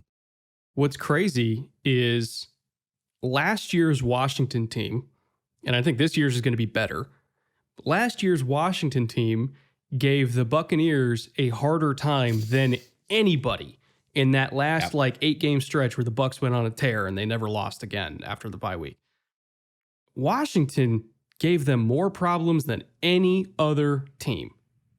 Packers, Chiefs, any of these juggernauts they were going against. It was the Washington freaking football team that had them on the ropes with Taylor Heineke at quarterback. They are a damn good team, a well-coached team. And also interesting, while we're still on the kind of coaching staff subject here, all of the assistants under Ron Rivera, like out of all these guys, like they probably have more former NFL players on their coaching staff than any other team. Jack Del Rio, defensive coordinator, played in the league. Rivera was a player. Chris Harris, Randy Jordan, Jeff Scanina, Travell Wharton. They have a lot of former players on this staff, which I actually think probably helps them connect to their players a lot easier than having a whole bunch of guys that maybe weren't, former. Not that like either side of the coin is inherently better than the other, but I do think that it helps a little bit to coach a whole bunch of NFL players if you used to be an NFL player and you kind of understand their thought process, you understand where they're coming from, you understand the trials and tribulations of being an NFL player. I think the connection that this coaching staff has to their players is a unique one because they were all, at least not all, but a lot of them were in their shoes. Yeah, a higher percentage for sure. As I was putting together the coaching roster, it stuck out to me. I always, former players always pop out to me. Previous weeks, it's Stump Mitchell and Bobby Ingram. You see them on staffs and you're like, oh, I remember when they played, or at least I do. And there's a few, right? They're sprinkled in between. And to your point, I don't think you have to be a former NFL player to be a good coach. I think good coaches come from, good coaches come from everywhere, and not a lot of people in general, just in number, get to be NFL players. So there's good coaches. It's not a prerequisite. But this staff in particular, as I went through like every line as you're going through, I was like, oh, and that guy, and that guy, and that guy, and that guy, and that guy. Like there are more former players dotting the staff than I think any other staff in the league. And yeah, it absolutely helps them be quote unquote players, coaches, or understanding what it takes to be a good player in this league. And just all types, right? Some staffs, it's like, oh, we just, it's a wide receiver or it's defensive back. Like they have the full spectrum of former players across their coaching staff. Fascinating staff to look at and think about. Again, NFL experience, whether it's on the coaching side or the player side, if you add up their players' experience years, an extremely experienced staff. Why don't we get into their draft, which, I mean, the first 6 picks are unreal. Like Martin Mayhew absolutely crushed this thing basically through the 5th round. And you could argue their 7th round additions, they had a trio of 7th rounders as well. All at least have projectable roles. But man, rounds 1 through 5 were insane. Jamin Davis at 19th overall. There were some waves created, I guess, early on in the draft process when I said that I preferred Jamin Davis over Micah Parsons. And I had a whole bunch of people in my mentions saying, Jamin Davis is not even going to be a top 50 pick. What the fuck are you talking about? Well, how's top 20? Like the league loved Jamin Davis even more than I did. And I thought I was like the highest on him out of everybody. Like Jamin Davis going top 20, it was a shocker to some people, but not quite to me. Because when I look at a linebacker that runs 4.4, has excellent instincts, tackles well in space. I saw a faster version of Zach Cunningham, who I loved coming out of Vanderbilt. And I felt almost like a selfish sense of validation when he went at 19th, because I was like, thank God I'm not insane. Jamin Davis is a really good football player. I will die on that hill. Sam Cosmi going in round 2, ultra athletic, long arm tackle. I mean, just effortless in his pass sets. Some technique stuff has to get cleaned up. Not that dissimilar to like an Alex Leatherwood, but he's further along than I think Alex Leatherwood was coming out of Bama. But again, just absolutely physically gifted, just to the rafters. He's insanely athletic. Benjamin St. Juste, he's kind of an interesting one because the long speed isn't there, but the hip fluidity, the physicality, the short area quickness, he has so many traits where you look at him, you're like, that's a great boundary corner. And then he has to try to stay hip to hip with somebody that is able to get a good release on him on like a 9 route down the boundary. And you're like, okay, maybe not. But I think everything other than long speed he's got. And so I think there is a lot to work with there. De'Ami Brown, I mean, deep ball. Between him and Terry and Curtis Samuel, if this team isn't taking like 5 shots a game at 20 plus yards down the field, they're doing it wrong because they have unbelievable amounts of deep threats here. John Bates, tight end out of Boise State. I was not high on him as a 4th rounder. I thought he was more of like a mid to late day 3 kind of guy. He was like the one hiccup in the first 6 picks where I was kind of like, I don't know about that one. But Derek Forrest, 1 pick later in the 5th round out of Cincinnati, again, incredible size and hip fluidity and long speed at safety. His RAS score was off the charts. He and his other Cincinnati teammate were 2 of the most athletic safeties in this entire class. And he, I think, has a very easily projectable role as, again, kind of like that, tall, lanky, free safety that just has range. And his one job is to take away the seams. That's it. That's his one job. And I think he's going to be really good at it. After Derek Forrest, we got Cameron Cheeseman, the long snapper out of Michigan, who he's a long snapper. I didn't watch him, full disclosure. But man, what a name. All name team immediately. And then a trio of 7th rounders in William Bradley King, Shaka Toney, and Dax Milne. Milne was fun to watch at BYU in terms of just being able to stretch the field and then catch all these crazy deep balls over his shoulder from Zach Wilson. That was kind of like the thing that stuck out to me. Is I was like, man, he's only good at one thing, but he's really good at it. It's like, it's one of that old, it's okay if you're a one-trick pony as long as your trick is really good. Well, his trick is pretty damn good. So I think he might actually have a future in this league as well. And for an offense that seems to be building around the vertical passing game, he sure fits. Yeah, there's a lot to like in this draft. There's a wide range of talent. They definitely went with strong athletic profiles in the first 2 picks. Both of those guys, Jamin Davis, you were higher on than I was. You were sort of selfishly validated, and I absolutely know that feeling. And I was like, because I went back to the tape because his hype was really starting to build, and everybody was saying things, you included, like, he's better than this guy, he's going to go top, he's going to go in the 1st round for sure. And I was like, I'm not so sure. And went back to the tape, and you see the athleticism, but I didn't see the instincts like you did. Tackling absolutely was there, but for me, he was more like a 2nd round player. We'll see how it plays out, but RAS score off the charts, both just overall and for his position.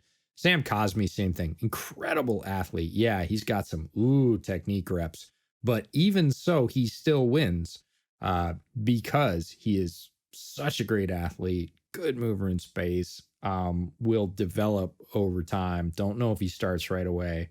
St. Juste, I love as a corner because, not a ton of deep speed, but a lot of length, and he knows how to use that to make up the difference, right? Especially as a boundary corner.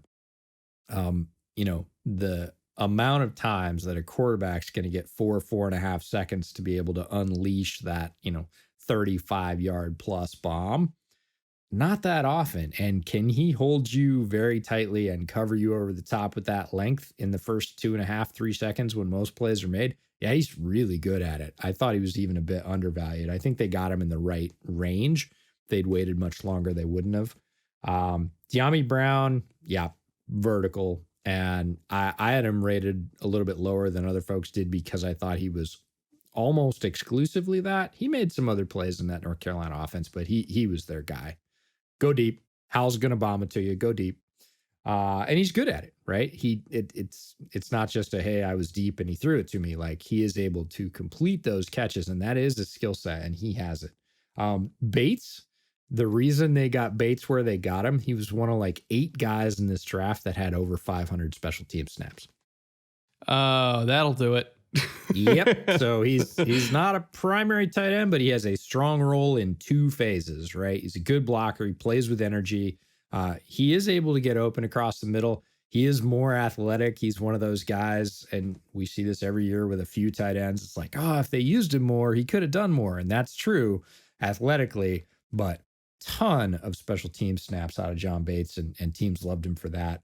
Derek Forrest, crazy athlete. I didn't see as much on tape from him as I wanted to. I went into his tape expecting to see a little bit more coverage wise, but the flashes are there, right? He can keep with just about anybody. He is a top tier athlete. And again, in the middle of the 5th round, he's going to have a role on special teams. That guy could play gunner, right? I don't know if he has the mentality for it, but he has every physical trait you could want for it. Cheeseman, I didn't watch. Bradley King is one of those guys. So remember when Pittsburgh drafted Highsmith? Yeah. And people were like, and Highsmith just played in the Hall of Fame game, right? He showed that inside spin move, and he's developed all through camp. The drumbeat has been Highsmith is looking like he should. He's developing, right? He's becoming what we hoped he might be. I see a little bit of that in Bradley King. Is it the same player? No. Are they starting at the same place? No. But when I watched Bradley King's tape, I was like, there's some tools there, right? Should he go high? No. Should he be your starting edge? No. Is he a guy that if you've got a staff that understands how to get those things out of him in a year or 2 or 3, he might be that rotational guy that's showing some flash? I think he's got those kind of tools. And look, the Washington defensive line, he doesn't have to start anytime soon, right? They are loaded. We talked about that. And I think he's in a good spot to develop. So I like that pick way down in the 7th. Shaka Toney, kind of the other thing. There was all this buzz preseason about Shaka Toney. I watched him, reached out to another analyst after I watched like 2 games, and I was like, is it just me, or do you think Shaka Toney's going to struggle terribly in the NFL? And he was like, nope, you're not wrong. Yeah. Like he, good college player, not so sure he's going to be a great pro player. I was like, okay, because I thought I was nuts because it was Shaka Toney. I got to his tape and I was like, ooh, those are not translatable skills. What was funny with Toney is you're watching Toney and then you're like, I don't know about this. Who the fuck's this Owe kid? That's the NFL kid right there, because the NFL loves traits, right? And that traits on the Owe side. We talked about him in the last episode. But yeah, Toney, 7th rounder, sure, take a flyer. But I don't know that at his position he has the traits to succeed. Dax Milne, I really like Dax Milne. He was one of those guys as you were studying Zach Wilson that you were like, all right. And I didn't just see him as a deep threat. He made catches all over the field. He's crafty. He's crafty as a wide receiver. He's not toolsy particularly, right? He's not super tall, doesn't have super long arms, doesn't jump super high. He's quick. He's not overly fast. He's fast-ish, but the NFL gets faster and faster every year. I don't think any of those other tools would put him out there. He's got a good set of hands. He's tough, and he gets open, right? He was on the end of a lot of Wilson's passes, and he's just one of those guys that sort of knows how to get it done, right? What's the position title? Wide receiver, right? He ends up with a lot of catches. So is he going to overwhelm anybody physically? No. Is he still going to be crafty? Does he need to be a top receiver, top 1, 2, or 3 for this team? He doesn't. He's really fighting for that 4th, 5th wide receiver spot. Might end up on the practice squad, come in late if there's some injuries in the season, come up, be elevated for a couple of games. But he's a guy I could see him making 2, 3, 4 catches a game. He understands how to play wide receiver, and he does it pretty well. So I was excited to see him end up there. In terms of undrafted rookie additions, I'm sure they signed more than 3 guys, but the only 3 that, I mean, we scoured the internet here. The only 3 that we can find evidence that they signed are Nick Ugamos, a tight end, Justice Reed, an edge rusher, and bootleg favorite Jarrett Patterson at running back, who, let's see, the depth chart right now, Antonio Gibson, obviously he's the starter. J.D. McKissick, great passing down back. Peyton Barber, Lamar Miller, Jonathan Williams. I'm assuming Jarrett Patterson's going to make the roster with those 3 other guys ahead of him. Because if they're going to carry 4 running backs, which I think is realistic, he's got to beat out one of Barber, Miller, and Jonathan Williams, right? Like, that's just accepted. Yeah, I think Barber and Miller would be the guys that probably get beat out by Patterson. I was a huge fan of Patterson. We already talked about him earlier when we were talking about his tackle, who ended up on another team in this division. But Patterson is just a tremendously skilled football player. He happens to play running back, but he maximizes his carries. I don't think he's going to displace McKissick for running back 2. They really like him in Washington. He's making plays in the preseason. You mentioned his viability in the passing game. Obviously, he's not going to take the top spot as long as there's no injury, but I could see him being, a 3 or a 4 on this team, and Washington being really happy about that, because Patterson is one of those guys. Like, I like Jonathan Williams too. He's bounced around a little bit. I liked him in Arkansas. I thought he had a chance in Buffalo. He could end up showing out and being the RB3 just as easily. But again, Patterson could end up on the practice squad, because probably not anybody's going to poach him and sign him to the active roster. But man, he was a guy that there's a handful of guys every year, 10, 15 guys every year that you get into their tape and you're like, yeah, I heard he's pretty good.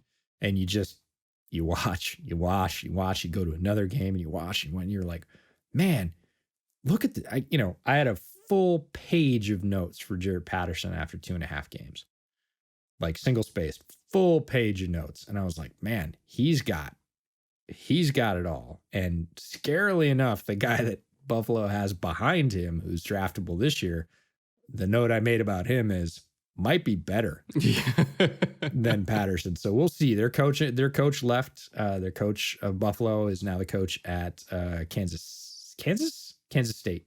Kansas. Might be Kansas State. That's one of the two.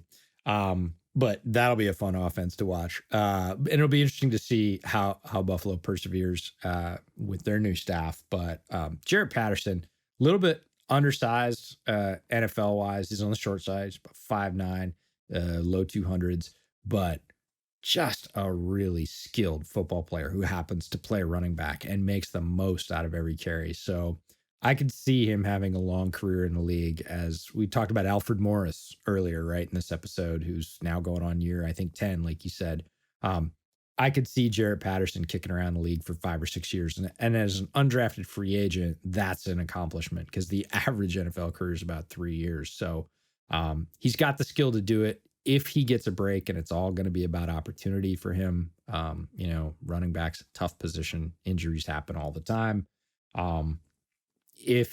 Don't be surprised at all if he gets a little bit of spotlight, even if it's just in mop-up duty or preseason, that he tears some off. I would be completely unsurprised by that. He is an excellent football player.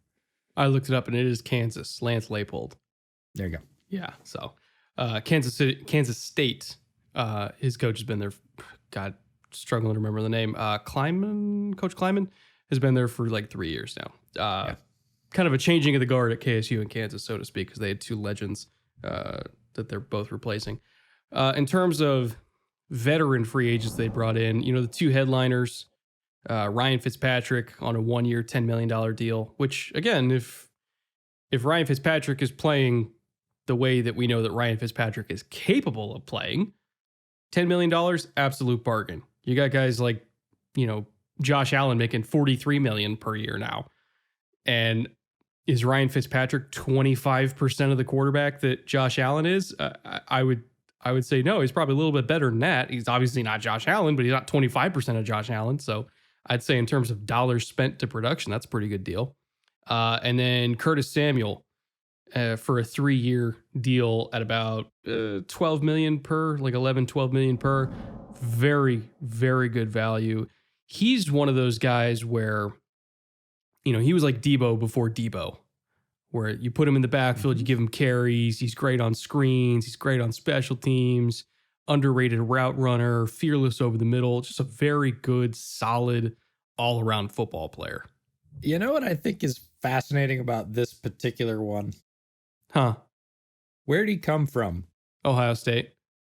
Nope. Oh, you're talking professionally. Oh, Panthers. Yeah, Ron Rivera knows him. Knows him, but didn't get that out of him, right? We didn't see that Curtis Samuel until Matt Rule came along, right? We saw some flashes, but when Matt Rule came along, he's like, I know what to do with you.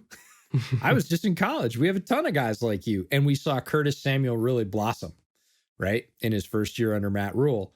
And so I find it fascinating that he ends back up in Washington under Ron Rivera, who had him and apparently liked him. I would assume he had some input on that signing, especially with the money attached to it, but never leveraged that production out of him. It was always like a hint of, or potential production. And then Rule got there and really said, oh no, we're going to use you fully in both ways. And we saw Curtis Samuel sort of ascend last year. So that I found fascinating. But you know who else knows him though?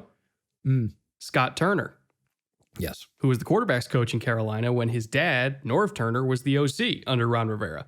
So both of them know Curtis Samuel, and both of them saw the things that he could do to their DBs in practice. And I think they saw it play out in real live game action last year, and we're like, shit, we knew it. We knew he could do that. we never unlocked that. So it'll be fascinating to see if they can continue his ascension that he started last year. And did you talk about William Jackson yet? No, I forgot they brought him in too. 3 years, $40 million. Jackson was the big grab, right? Yeah. So again, if you're getting a top tier boundary corner, you're paying for him, especially in free agency, maybe overpaying. And if you're giving anybody $40 million, I agree that's not top tier corner money, but in this year, in a down cap year with limited cap resources, you're throwing $40 million at somebody. I realize he could make less over the life of the deal. Yes, I get it. But that was a huge signing for them. And Jackson has been very good at stretches throughout his career. That secondary is low-key really good. They had some players step up from sort of lower expectation last year and really start to round it out. The addition of Jackson, if he plays up to his potential, is going to make that a scary coverage unit. They already have a very scary defensive line unit. You could see this defense, that could be a kind of cornerstone piece. Well, not kind of cornerstone. That could be a cornerstone piece if he plays as well as he has in the past. And again, that's been up and down. So you're hoping you get prime William Jackson. That's a big one. And the one that just hurts my heart a lot because I alluded to Chicago's offensive line issues is Charles Leno, right? Charles Leno, I really thought was going to stay, really thought Tevin Jenkins was going to start at right tackle, which was the position he played in college. And they were going to go through one more year with Leno at left tackle, who is a very good value even under his contract in Chicago. They cut him loose. They say, we're tearing the Band-Aid off. We're moving Tevin to left. Tevin Jenkins hasn't practiced yet with back tightness. And man, do they wish they had a guy like Charles Leno on their roster.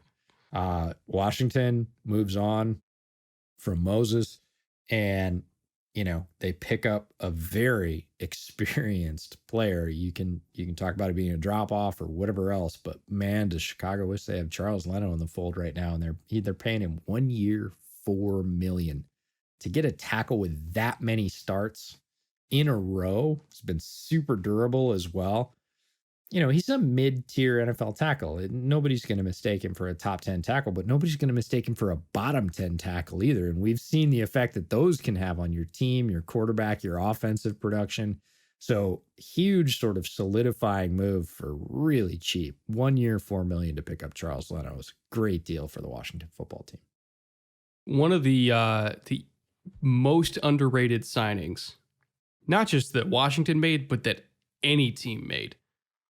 Bobby McCain, free safety from Miami that came over on a 1 year. They're paying him $1.5 million.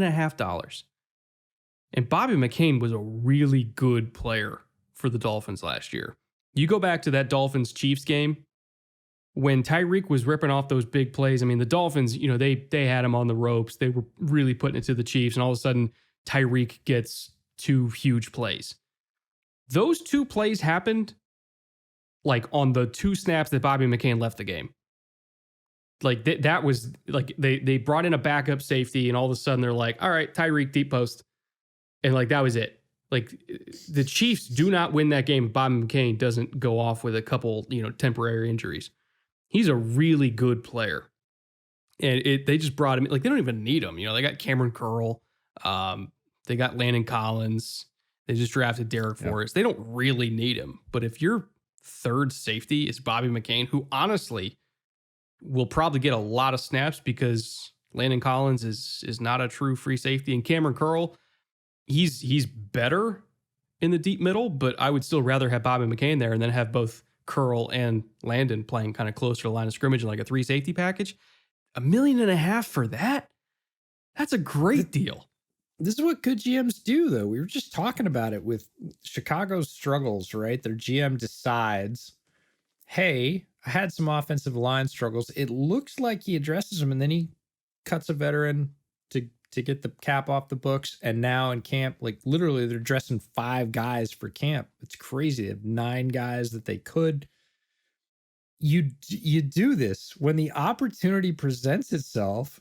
Doesn't matter so much about need, because need is based on if all my starters stay healthy and everything goes as planned. And that never happens in the NFL. So if Bobby McCain's out there and you can get him in a low cap year for a 1-year deal, because everybody's looking for a 1-year deal because the money's coming back into play next year, you say, we don't, you sit around the table and you say, we don't need him. Well, right now, we don't need him. Do we need him in the middle of December if Landon Collins goes down with turf toe or something? Yeah, we absolutely will. And they do. They stack assets.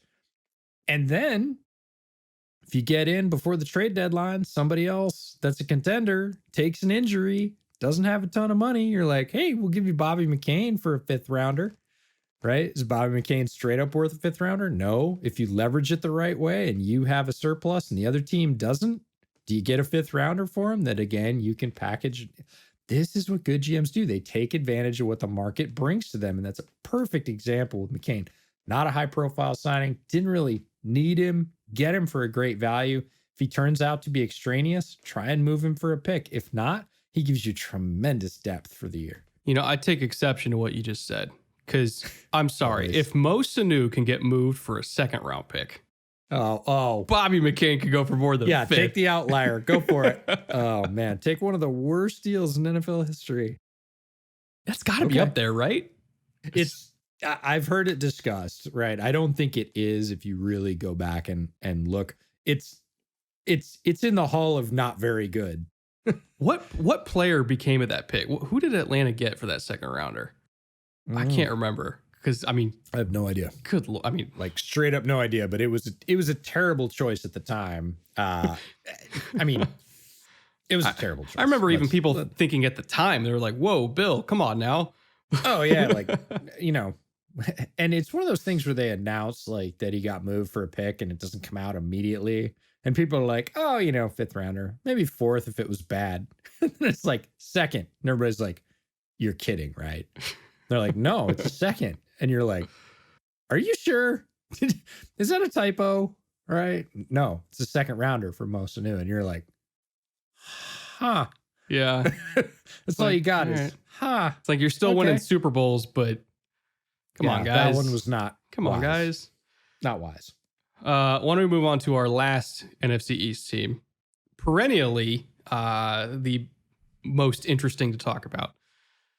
And not always for good reasons. But the Dallas Cowboys, once again, are the talk of the league. I'm just going to anger Cowboys fans. Why is that? I'm going to say perennially most overrated teams in the league.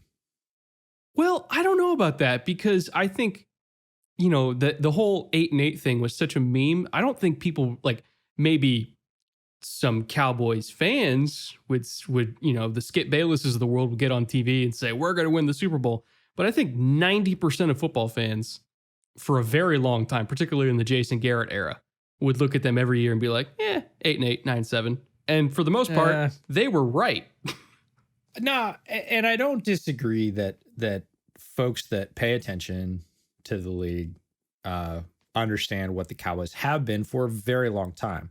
But if you look at the amount of talk about the Cowboys, the amount of exposure, and this is a huge credit to a guy we're going to talk about in just a minute. Jerry Jones is a masterful marketer, and he has kept them in the forefront of the conversation, well above the level of their actual performance for a long time. And when I say overrated, that's what I mean. The amount of sort of talk and shine they get for what they actually do and have done for a very long period of time is those two things are not equal. And that's where I think the overrated comes from. The ability for the Cowboys to be just good enough where the following August you're like, yeah, but this is the year. Because they're never bad. Yeah. They're never bad. Ever. No, this is not a team that bounces off the bottom. And for Cowboys fans out there, I don't dislike the Cowboys. I think the Cowboys are entertaining. They've been very talented, right? There's been a lot of talent on that roster.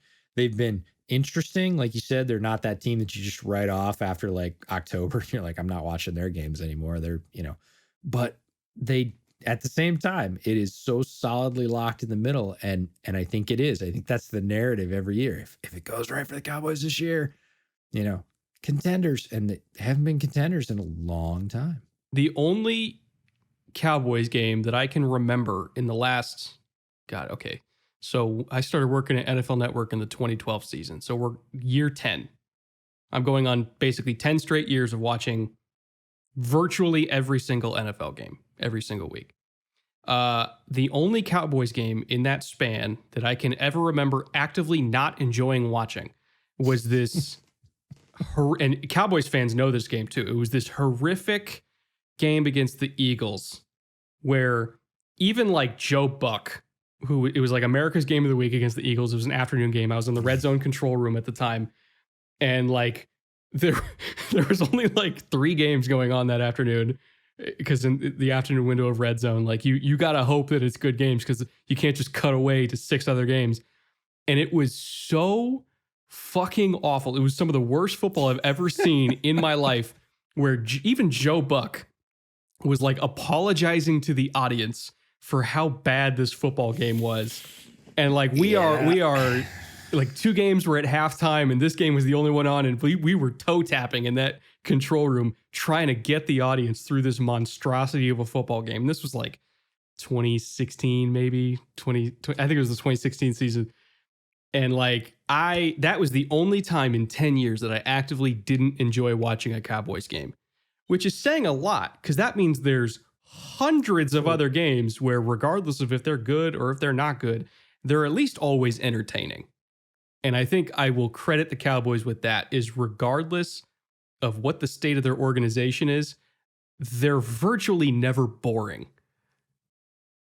Yeah, I would say they never border on unwatchable, and Cowboys fans may rise up and say, that's not true. Our team can be unwatchable. It might be. But they've had a really solid level of talent for a long time. They had a tremendous offensive line assembled a little while back, 3-4 years ago. They had that all-world offensive line. Dak's played very well. Very well.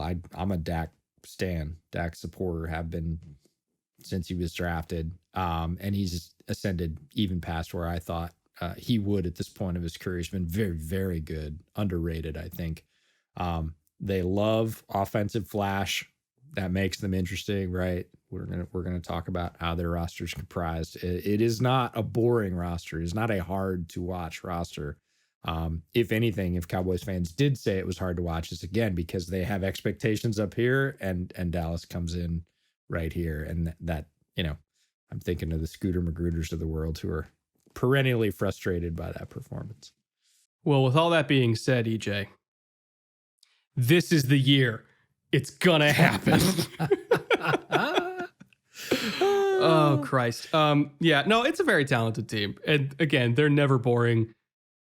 They're fun to watch, especially when Dak's healthy and, you got arguably the best receiving core in the league, quote unquote, when they're healthy. Like they throw the ball all over the yard. They put up a shitload of points.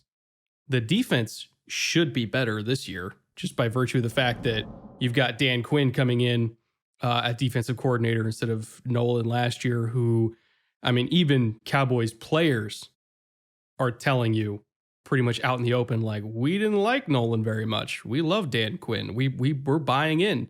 Yeah. And like, that's such a big, crucial factor, is just having players buy into the system and want to play for a coach. They clearly want to play for Dan Quinn. So massive upgrade on that front. Kellen Moore, I think, brings a lot of good consistency at offensive coordinator. He's young, he's innovative, he has a great relationship with Dak. Again, buying in, it's a key theme here. Mike McCarthy in year 2. I kind of hope that this new approach for McCarthy of kind of taking a step back and being more of like a CEO type coach than a play caller type coach, I think that will work out better for him. I don't know. And then Rob Davis at assistant head coach. So overall, like, I like the staff. I think the staff is good, and I think you hit on the key distinction in the staff. Mike McCarthy has to let Kellen Moore be Kellen Moore, because Kellen Moore is not without his warts, but he is, I'm just going to say it, light years ahead of Mike McCarthy in offensive design. Mike McCarthy wasted a good number of years of Aaron Rodgers' career in Green Bay calling antiquated pass concepts. And if he, for some reason, decided to revert to insert himself in the offensive play calling of the Cowboys, it would be a tremendous step back. Again, is Kellen Moore a world beater? No. Is he a good offensive coordinator? Yes. And does he understand what he has in Dak? He does. So let's hope McCarthy stays in that CEO sort of overseeing role with, I would say, limited input. Some input, obviously, he's the head coach. But let Kellen Moore be Kellen Moore and develop as he will, and sort of succeed or fail on his own merits. Don't be overriding him in key situations. The Dan Quinn thing, I'm really interested, because the defense, I would say, wildly underachieved for the last couple of seasons, and is more talented than that, right? They've invested a lot on the defensive end. They did it again this year. I want to see those assets maximized. I want to see, just like Cowboys fans, a sort of a defense that's more effective overall, end to end. And I hope we do. And that remains to be seen. But I think there's more hope of that happening this year. I don't think the Cowboys went into last year with a lot of hope with Nolan calling the defense that it was going to be awesome. Yeah, the culture around the Cowboys this year seems so much better, looser. Guys seem excited to play. This is the year. This is the year. This is the year. Fuck you, overrated. This is it. It's happening. Super Bowl, baby. Oh boy. Here we go. What have I done? Oh God. Hello to the comment section. Why don't we go over their draft? Again, talented draft. The Cowboys are one of those teams where they're like, give us athletes, we'll figure out the rest. Which given their coaching staff, I think they actually have a pretty good coaching staff. They could probably get a lot out of these guys. Micah Parsons at 12th overall. And, my thing with Micah Parsons, I talked about Jamin Davis earlier, how I had Jamin Davis ahead of Micah Parsons. I had Zaven Collins ahead of Micah Parsons. I had, for certain systems, Jeremiah Owusu-Koramoah ahead of Micah Parsons. That was not me not liking Micah Parsons as a prospect. It's more so acknowledging the fact that he was brand new to linebacker at Penn State. He was an edge rusher in high school. He's a 5-star edge rusher in high school. Converted to linebacker because they just wanted to get him on the field. They already had Yetur Gross-Matos. They had Owa. They had Shakatoni. They had a whole bunch of edge talent. They didn't need him at edge. And so they put him at linebacker, and he was learning on the job. And I felt like he wasn't all the way there yet in terms of, learning, how to process things out of certain fronts. Like in terms of learning okay, in the back of his head, you can't actively thinking if you're playing like a 4-down front and you're doing like a lever, spill lever, and you have to kind of overlap and get to the edge and, kind of get over the top of that guard and get to the edge and be the guy that has to make the tackle in space without thinking. Like, that is your job. That was the kind of stuff that comes naturally to linebackers that have played linebacker for a long time, that I just felt like he needed more time to develop that kind of instinct. The athletic talent, phenomenal. It's just learning the position, learning zone drops, learning man coverage techniques, all that stuff. Like Jamin Davis already had it. Zaven Collins, to a lesser degree, or I should say a different degree, because they played more like tight front there. It's different kind of run fits. He already had it. And then Jeremiah Owusu-Koramoah obviously already had it. So it's just they were further along in development of the position than Micah Parsons. But I do acknowledge he's still at least a freak athlete. And if nothing else, he'll make plays just because of that. It's such a Cowboys pick, too. Like, certain franchises love certain types of players. And in recent history, the Cowboys love athletic middle linebackers. Yes, they do. Every couple of years, right? And it was a bigger gap here because they were kind of waiting on Leighton Vander Esch and seeing what they had there. But every couple of years, they drop a high pick, right? And, it was Jalen Smith, second round, 2016. 2 years later, 2018, round 1, Leighton Vander Esch. We went 2 years without one, and now round 1, Micah Parsons, right? The Cowboys still place value on this position where a lot of other teams finding a round 1, middle linebacker, not outside edge rushing linebacker necessarily. You either don't find one or you find one every 5 or 6 years, right? But the Cowboys, with regularity in recent history, will invest highly in this particular position. So it's not out of character. I'm really interested to see what Dan Quinn can do with Micah Parsons, because he has room to grow.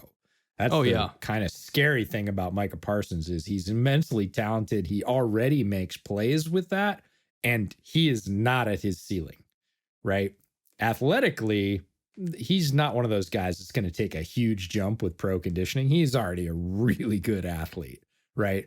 But with pro coaching, he's going to get closer. Like he still has room to become a much better football player, and that's exciting. And I think from Quinn's perspective, he's like, when I was in Seattle, we had a young Bobby Wagner, one of the best linebackers of his generation. And I don't really think that's even an arguable point. He's going to be a Hall of Famer. Goes to Atlanta, first year drafting Deion Jones. Now Deion Jones was a later pick than Micah Parsons, but I think also the game has changed where now linebackers in Deion Jones's mold are, people put higher priority on them. But it was the same kind of thing where it's like, all right, I got my middle linebacker. I'm going to build my defense around him. And I think Dan Quinn knows that you don't realize how important linebacker is until you don't have good ones. And I think that he actively felt like Jalen Smith and Leighton Vander Esch, for whatever reason, Jalen Smith, again, another guy who's a great athlete, but he just hasn't quite lived up to what he was at Notre Dame. Like, he was a great linebacker at Notre Dame, never quite achieved that level in the NFL. Leighton Vander Esch, injuries, kind of taken their toll on him. And I think he just felt like, look, this defense is not going to work unless we have a star linebacker. And he just didn't believe that either one of those guys was going to be his star linebacker of the future. Like, he wants another Sean Lee, another kind of glass cannon of a linebacker. But Sean Lee, when Sean Lee was right, whoo, man, he was good. And Dan Quinn wanted another one of those. Kelvin Joseph, really loved the Kelvin Joseph pick. Again, another exceptional athlete, boundary corner, physical impress, great ball skills. I'm trying to remember like who he reminds me of stylistically, because you expect people that play his play style, like, hey, I'm a press bail corner, to be like these super long, lanky kind of guys, but he's more on the shorter side. But he's so physical and he's got such good ball tracking ability that he kind of plays like that Richard Sherman-ish type play style. Again, totally different physical build, totally different athletic skills, but in terms of like role, again, Dan Quinn was around a young Richard Sherman in Seattle. He's going to play that same kind of style of like, I'm either going to be up jamming you or bailing, getting back into that deep third and going to get the ball. Osa Digizua is going to be more of like a 3 technique for them, like an attacking, penetrating 3 technique, who can also play a little bit of base end. He can kind of do both, but I imagine he'll be more successful inside at 3 technique. Chauncey Golston, defensive end out of Iowa. Again, another one of those guys where in their hybrid front, they'll move them all over the place and kind of do a little bit of everything for them. Nashawn Wright, I mean, length. that is what he's got. He's just huge, extremely long arms, really stiff, but for a boundary corner whose one job is just go beat up receivers on the outside and force them out of bounds, he can absolutely do that. Had some really nice reps so far in camp too, like some kind of training camp videos floating around. He said some really good press coverage reps. Jabril Cox in the 4th round. Oh my God. Like getting that kind of linebacker that late? What? Yeah, exactly. Something is got to be up with that. But you mentioned Deion Jones earlier, right? And Jabril Cox, North Dakota State, transferred to LSU.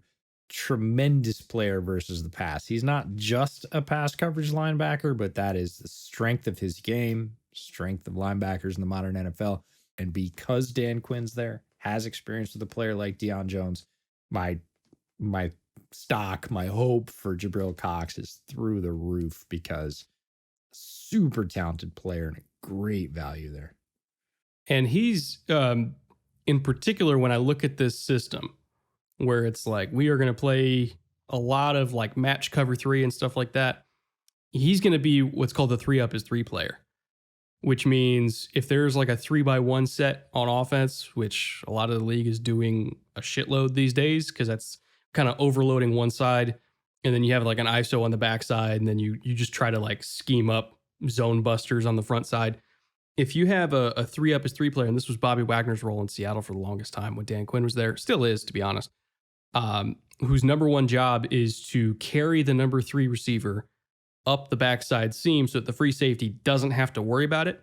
And the free safety can just kind of float over the top of 1 and 2 and go hunt the ball, like what Earl Thomas was doing in Seattle.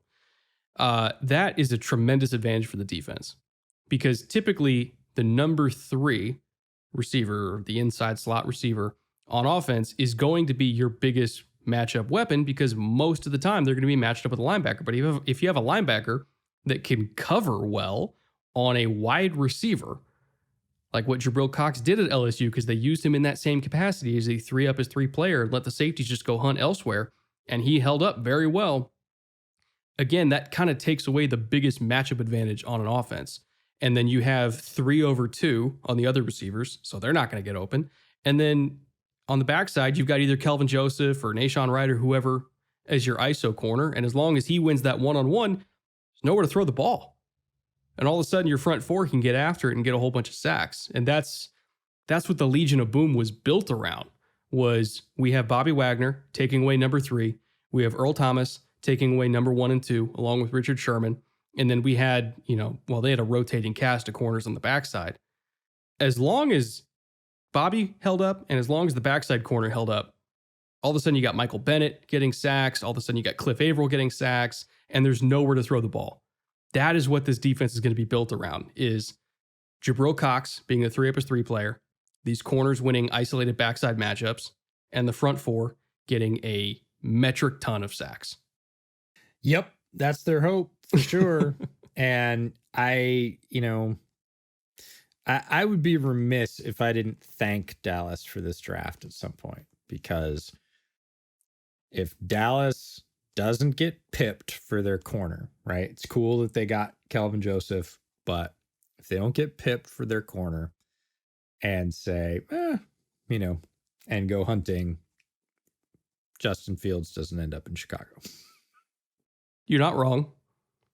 So yeah, thanks, Dallas. Appreciate that. It's cool. Moving on with the draft in the 4th round, they also get Josh Ball out of Marshall. Great developmental tackle prospect. Our buddy Brandon Thorne was like late in the process, was like, Josh Ball, he's the guy you want. Like, he's a guy you want in your rotation, might make your 3. If not, he's your practice squad guy. Like, he's a guy that could grow into it, has already had some good reps. Yeah, good get for them. Simi Fehoko, massive receiver out of Stanford, who is going to have trouble breaking into this rotation. I'm not sure he makes the active roster because of it, not because he's not a good player. He is a good player. He does bring something a little bit different, but Dallas is deep at wide receiver. So I could see him being a practice squatter, even though this is at the end of the 5th round. Quentin Bohanna, big defensive tackle out of Kentucky. One of my favorites, Israel Mukuamu, South Carolina, and they have him listed at corner. That's the difference. He was listed at corner in 2019. That's when he caught my eye. I was like, who is this 6'3" guy playing corner for the Gamecocks and just crushing people again? Very physical, long arms, plays press. Last year, they had to force him into the safety role. They had some injuries. He's not a safety. He's just not a safety. He had a down year in 2020. And the only good reps that I saw on tape from him in 2020 were when they were like, hey, go get the slot guy. Right. And they pressed him. And he was like, I can do this.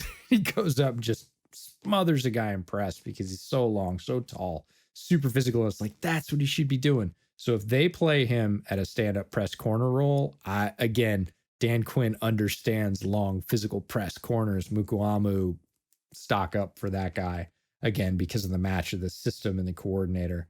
And then Matt Farnock, the guard out of Nebraska, I did not watch. Didn't get that deep into my guards. So don't know about him. But overall, a really good class. A lot of what I would call fit matches with system. Golston's the same way, right? You mentioned all the guys on Seattle's defensive line that Quinn was able to use. Golston has some cool traits that I think Quinn can use. If he'd gone to a different system, say he'd even gone to the Giants, right? We talked about the Giants at the top of this podcast and getting speed guys to the outside. You get Golston. Like, I'd be less excited about Golston if he'd gone to the Giants than if he goes and he's one of Quinn's rotations off the end in that defense, because he has skills to hold up one of Quinn's end positions, not the other one, right? Not the Averill role. Golston can do that, right? Well, you know who, not to hammer the theme too much, you know who Israel Mukuamu is? He's Brandon Browner. Yeah. Same dude. Yeah. And again, when you play him at corner, that comes out. You play him at safety, he's not a safety. Well, and some people think that's interchangeable, and it really wasn't for him. But yeah. I think Browner's a tremendous comparison, because he has limitations. But again, the traits that he has are the ones that Quinn wants him to use. And that's that perfect match. And in that system that I talked about, where it's like, you're going to have one corner isolated on the backside and press. That's literally all Brandon Browner did. It's like Richard Sherman's playing his deep third zone, Earl's over the top of him, getting a whole bunch of interceptions. Bobby's taking number 3. And Brandon Browner, his one job is to just beat the shit out of whatever unfortunate 5'11" receiver is back there. And he did it. He did a good job. My favorite low-key nickname for Brandon Browner ever. What's that? Billy Club Browner. Oh God, that's a good one. Because he just forearmed the snot out of people, right? And it was a war. I mean, that defense in general was super fast, super physical, and loved to hit. I mean, Earl could come with enough speed. Like, he's one of the fastest players in the league at that time. And if he hit you, everybody was concentrating on Cam, because Cam was an absolute blaster. But Earl Thomas moving at that speed, right? You talk about like home run hitters in baseball. It's like, the biggest guy? No, the guy who's bad is moving the fastest, right? Power is, if you look at the formula for power, it involves speed, right? And Earl Thomas coming at that speed, he could hit you. But Browner was just, limited, vertical, tall, but so physical, getting by him. Did you know that he's in prison? Brandon Browner? For attempted murder? When the fuck did that happen? No idea. No, I did not, obviously, by the look on my 2018. Face. What? I cover the NFL for a living, and I didn't hear that Brandon Browner went to prison for attempted murder? Nope. What? Okay, then. I had no idea. Oh, please tell me he didn't use a billy club. It's so July 8th, 2018, not to get on a sidetrack here. Browner was arrested by Laverne police for breaking and entering into a residence of a woman with whom he once had a relationship and fleeing the scene after stealing a Rolex within the home. 2 days later, he was officially charged with attempted murder and 3 other felonies. In December, he was sentenced to 8 years in prison after pleading no contest on an attempted murder charge, and he's now serving in San Quentin. I had no idea. I remember the B&E thing, like breaking into a home, and it sounded, this is my memory's being stressed here, but I remember the B&E thing, and it sounded like he knew the person, so they classify that as a domestic dispute, right? It sounds like that's the case if he formerly had a relationship with that person. That's all I heard. Like, I remember I remember the drug great. charges, because he, like, a little before that, he had like drug charges or something like that. And I remember that, but I didn't hear about the attempted murder. I remember the B&E. I didn't catch the attempted murder part. That's yeesh. No. Wow. The more you know, kids. The more you know. And on that happy note, why don't we talk about the undrafted free agent additions to the Dallas Cowboys? Because they have many. And we actually highlighted this UDFA class earlier this summer, because that's a good one. Jaquan Hardy, running back out of Tiffin. Brennan Eagles, wide receiver from Texas. TJ Vasher, just a monstrous human being from Texas Tech. He's like 6'6". Brandon Smith from Iowa. Honestly, they brought in a whole lot of monstrous human beings at wide receiver. Osiris Mitchell from Mississippi State. Brendan Knox from Marshall. He's a running back. A trio of tight ends. Nick Ralston from Louisiana. Nick Eubanks from Michigan. And Artavius Lynn from TCU. They got Braylon Jones from Houston, Tyler Coyle from Purdue, Anthony Hines from Texas A&M, and Austin Feliu from Oregon. He's an interior defensive lineman who because I selfishly was watching a whole lot of Thibodeau. Not that he's even eligible, but I just like watching Kayvon Thibodeau.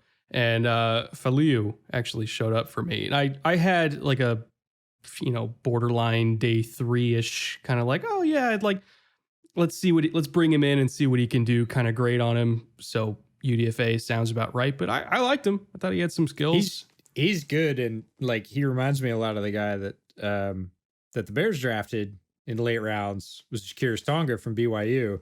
Oh, I can see that. Yeah. Yeah. And people were like, if you're going to draft Tonga, why would you not draft Filiu? Because again, on tape, they do a lot of the same things. And our buddy Mark Jarvis said the same thing. Like, why is Filiu not getting? I mean, I understand why you're not talking about him in the top half of the draft, but if you're looking for that stout DT that can move people and contain run lanes, it's not going to get you a ton of penetration. That's not really his role, but he is absolutely strong enough to control a point of attack and turn an offensive line.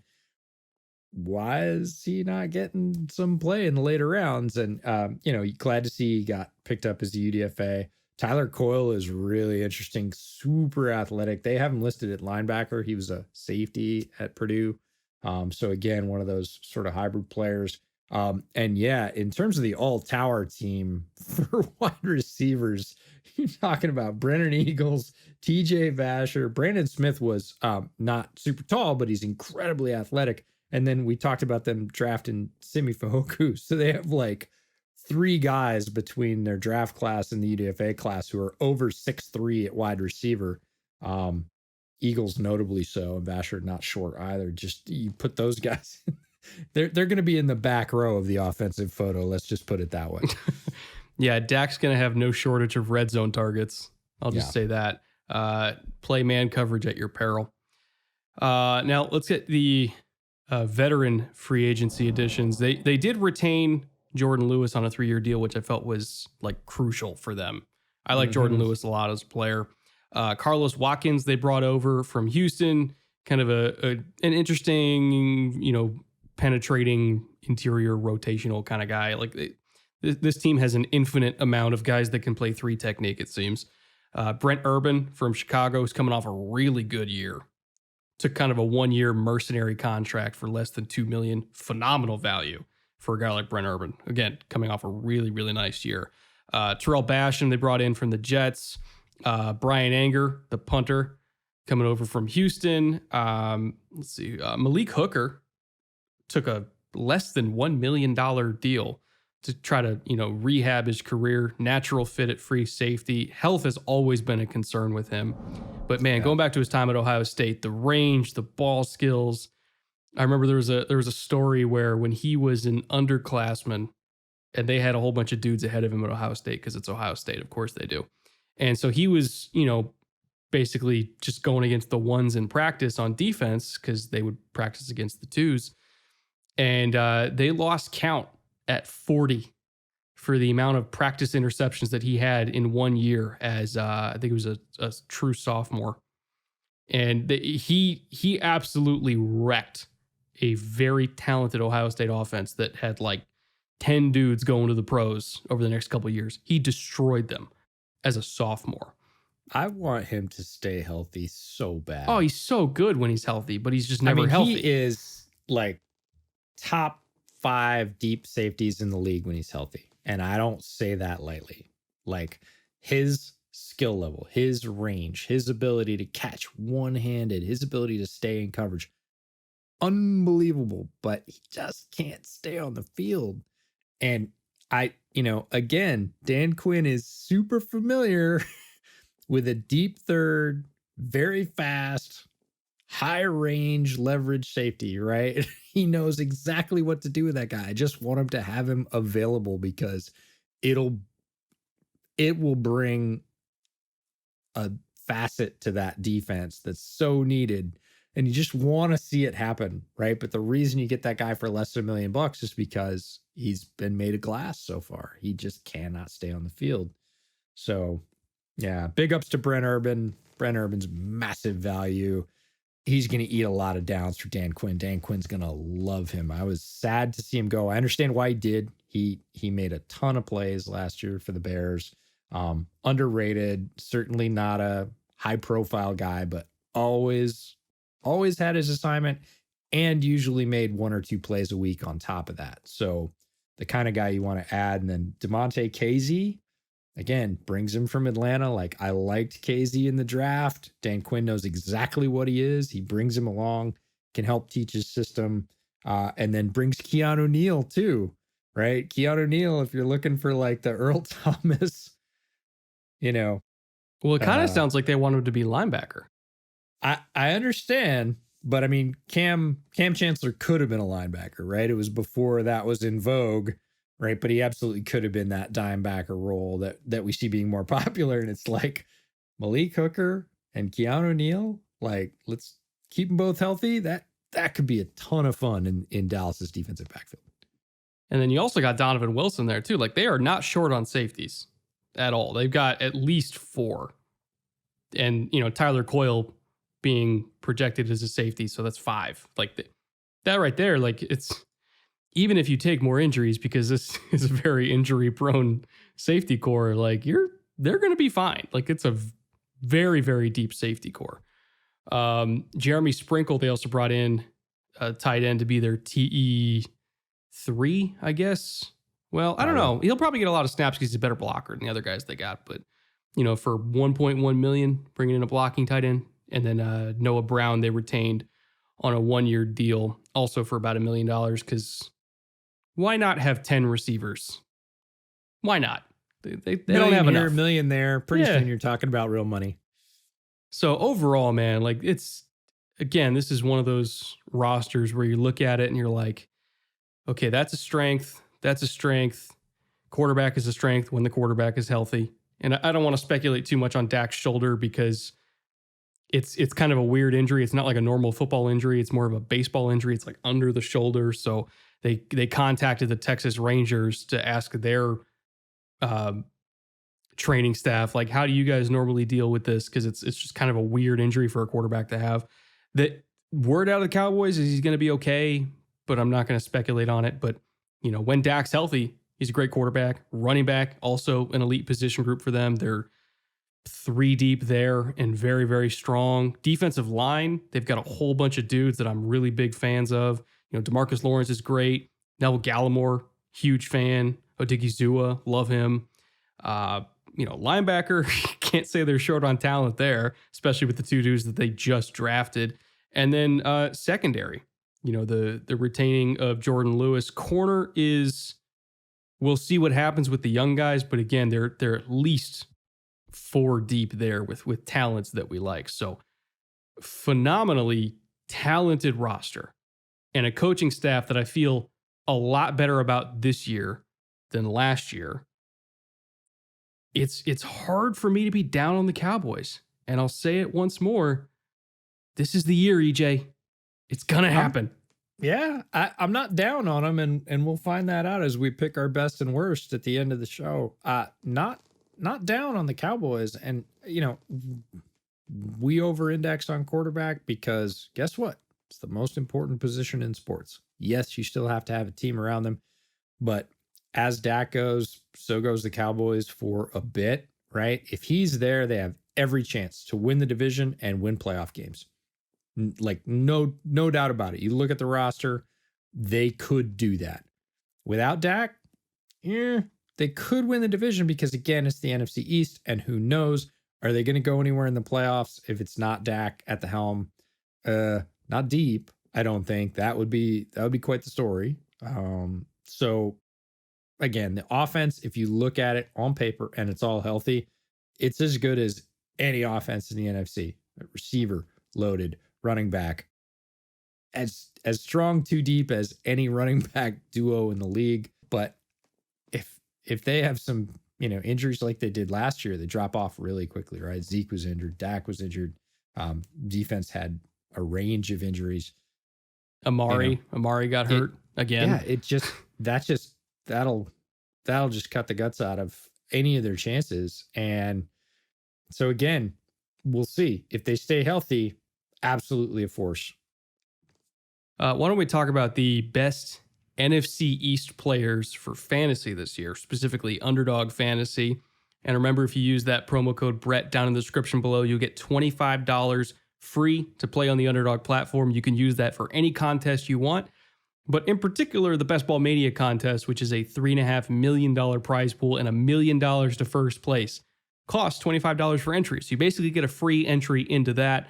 Underdog, it's a fantastic platform that I draft on basically daily now because I'm getting my fantasy rankings all set to go, and I use Underdog to kind of help me gauge value, where certain players are getting drafted and everything right now. It's an invaluable resource for me, but I also really, really like the best ball format because I feel like I'm not punished for injuries as much. I'm not punished for, game script going awry. I get rewarded for, good offseason evaluation and good drafting. And so it's a much more enjoyable format for me than normal formats.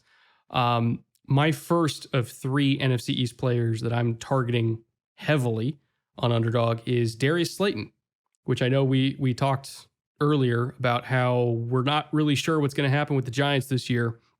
But when I look at, Kenny Golladay already has a soft tissue injury. Darius Slayton, he also got a little bit banged up, but he's practicing and he's fine supposedly right now. And he already has a pretty good connection with Daniel Jones.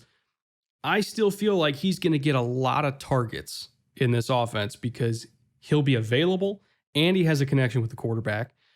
And I feel like in best ball specifically, where one play can make the difference between, getting 5 points and 15 points, Darius Slayton as a true deep threat, he only has to make like one play a game for me, and then I'll get the points.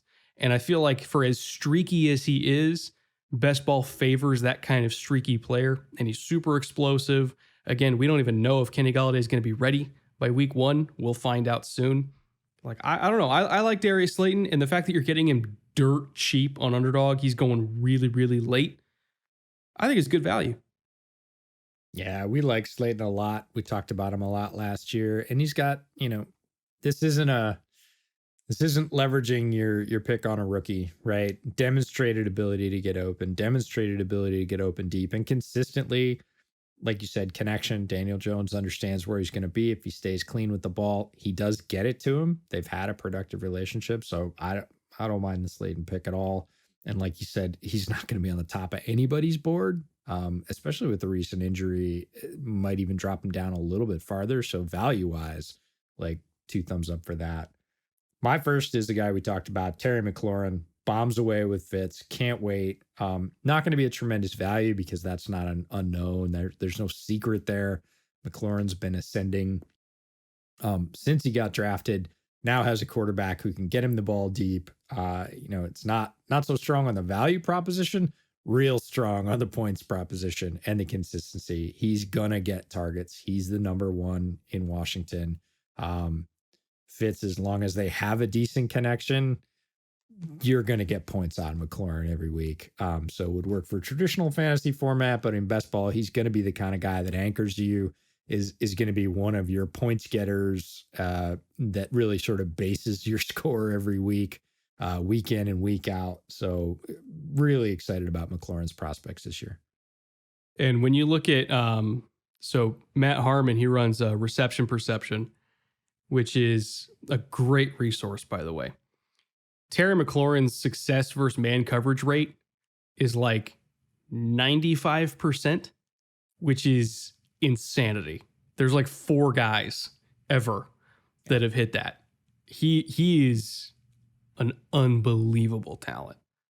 And with each passing year in the NFL, as he continues to get even better and better and better, we're going to look back at Ohio State and say, where the hell was that? Like, this dude's like an all-pro caliber receiver, and he's getting like 300 yards in a season at Ohio State that throws the ball a lot. We're like, what? Where'd this show up? Like, if he didn't go to the Senior Bowl and roast every single DB there, we would have never known how good he is. Yeah, that's a huge credit to just all-star games in general, the Senior Bowl, particularly Jim Nagy and his staff. Like, McLaurin ascended at the Senior Bowl. For people that knew what they were looking for, his performance at the Senior Bowl was like, okay, like, we better put a premium. We're not going to get that guy because everybody else saw that too, right? We had tape, we had limited production. Teams value production in different ways in college, some more highly, some less highly, system dependent. You go where all the top corners who are going to get drafted that year go, and you rip them all in front of everybody and their brother, all the agents, all the scouts, all the staff, all the GMs, right? It's not a secret anymore. Lids off. Like, that guy can play against top talent. He's going. And he has not slowed down, to his credit. Like, he started his rise there. He took advantage of that. And he has been on just a very consistent, we talk about it not being linear, progress not being linear, a very linear progression upward. He is a star. He's going to be a star. He's going to continue to produce. I don't really care who the quarterback is. It's one of those receivers that's good enough that he's kind of quarterback agnostic. He's going to get production no matter who's throwing him the ball. So, yeah, McLaurin's awesome. My number 2 is a backup running back that is going to get more touches than I think people realize, and that's Tony Pollard. If Zeke goes down, and again, this is not me wishing for injury or anything like that, but if Zeke goes down, which has happened a couple times in his career, Tony Pollard can step right in and be a monster. He's a tremendously talented running back, to steal EJ's vernacular. He is, I mean, just in terms of inside-outside ability, he has the speed to work the edges. He's tough inside and can work through contact.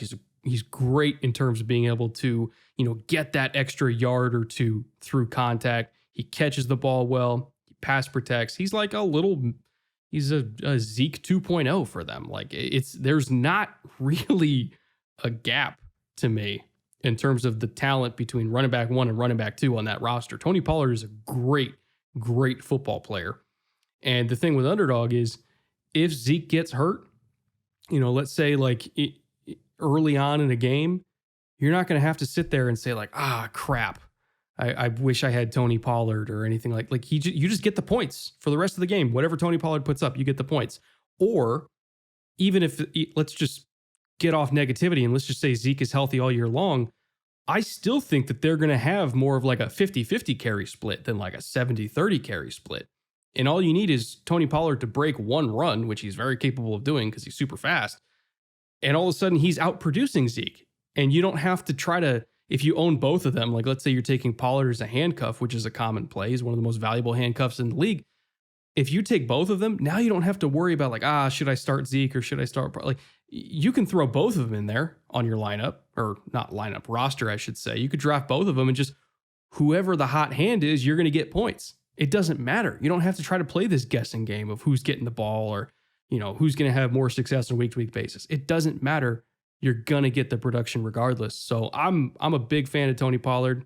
He's like a classic case of screw the situation, gamble on the talent, because in the end, talent is most likely going to win out for you. Yeah. Love Pollard. Amazing player. Best compliment I can give him is he could start on a quarter of the teams in the league. Probably, yeah. And there's a ton of talented running backs in the NFL. Don't care. Tony Pollard is that good. My worry with Pollard, that's the plus. Like, tremendous talent. When he gets the ball, he's going to produce. He actually produced much better than Zeke did even when he was healthy last year in terms of his overall metrics. My worry with Pollard is that they're not going to do something smart. Zeke, look, running back is a high mileage position. Zeke's got a lot of miles on him. He's injured last year. If they were smart, they would put him on a pitch count, right? They would balance it because there's no drop off if they go to Pollard. In fact, Pollard was even a little more efficient. So if they were smart, they would do that. I worry that they're not terribly smart because they paid Zeke like $1 billion to run the ball. And they're going to be like, hey, we want Zeke to get his carries if he's healthy. Now, seen the best shape of his life. We've heard that. He looks in much better shape than he came into camp last year. Unfortunately, that leans more towards lean on him until the wheels fall off, right? I think if they wanted to keep him a little bit fresher, they should lean on Pollard because he's so talented. I'd love to see it. I'm just worried that they won't. So take that for what you will. We're going to stay on the running back theme. I'm going to go Antonio Gibson. And this is one of those Memphis guys, right? We talked about Memphis, who had very few snaps at running back in college, like 38 or something like that. It was 35 or 38. It was crazy. And came in and they said, no, he's going to play running back. And everybody was like, does that, limit his value because of versatility? Turns out Antonio Gibson's just really explosive no matter where you put him. 170 carries, which is not a lot for running back last year. 795 yards out of those 140 carries. 4.7 a clip. That's a whole lot better than the guys in Dallas we just talked about. Yep. Zeke was right about 4 a clip, a little bit under. So you're talking about almost a full yard more per carry. And that's as a rookie. He's going to get better. Chipped in 11 touchdowns last year. So I think he's going to get better. He's got a year in the system. He understands. He's going to get more passing targets as well. And again, he was used more as a receiver in college. This is not a role he's unfamiliar with. And Fitz is no stranger to dump offs. He will do it if the player's open. And if he knows, and he's going to learn it very quickly if he doesn't, that if he gets the ball to Gibson in space, the results are going to be pretty good. That's going to be a positive play more times than it's not. So while he had some receptions last year, 34, I think he's going to get even more this year, and he's probably going to get more yardage attached to those as well as inflating that straight up rushing number. So even if he comes in at like 850 or 950 yards rushing, which I do not think are unachievable targets for him at all, he's probably going to add more than the couple hundred yards he had receiving as well. So you're talking about a guy that's looking at maybe 1,300 yards from scrimmage, maybe 1,400. Might add a couple of passing touchdowns in as well this year. That's a player that's right up there in terms of production. Because again, running backs that don't catch very many passes, not necessarily great plays in fantasy. Gibson didn't catch a ton last year, but I think he's going to catch more this year and increase the rushing total. So that's a guy you want in your lineup. And remember, I mean, he was injured last year for part of the, like, he didn't even play every single game. Mm-hmm. Like I don't even think it's like a 950 target. I think we're shooting for like 1,200 rushing. If not more. If he's healthy the whole year, I could absolutely see it because of the explosion, because of the experience. It wouldn't surprise me in the least, unless some of that gets carved off and those runs become swing passes, right? And they count as passing yards. I think really the main threat to him is like, okay, how many snaps is McKissick going to get? How many snaps is Patterson going to get? Because like their backfield's strong, and they might recognize that, Gibson is the talent that he is, and it's kind of like that old, it's almost like a paradox of like, man, we have this running back that's really, really good. Should we give him as many carries as humanly possible, or should we pare down his production so that we can just save him and preserve? Like, you never really know how a coaching staff is going to philosophically address a running back by committee approach. So we'll find out. But in terms of just pure talent, Antonio Gibson is a phenomenal football player. Really, really good. And then I'll kind of roll in my number 3 and your number 3 together. Because, their situations are related. They are. My number 3 is CeeDee Lamb. Your number 3 is Michael Gallup.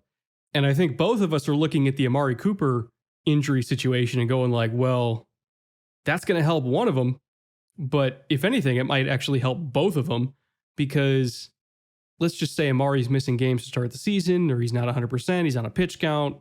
Like, again, he just had another surgery. He's never really been a picture of health anyway throughout his entire career. I still feel like individual skill set wise, there's room for both CD and Gallup to really, really feast here. CD in particular in the red zone, Gallup in particular as a deep threat, because he's, I think, their best true deep threat on the team.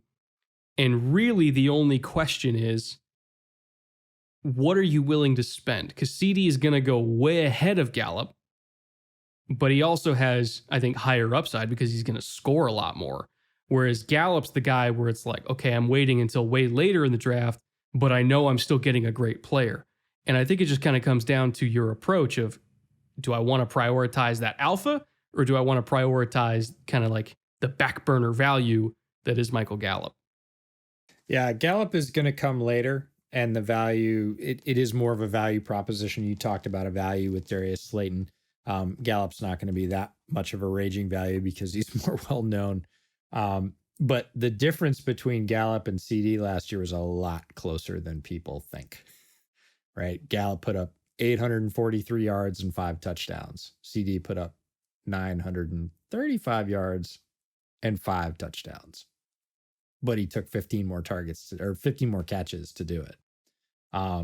So Gallup is the 14.3 yards per attempt, right? That is a big chunk. He's going to catch the bits. In terms of more touchdowns, I think CD will probably have more touchdowns this year, but last year they were literally dead even.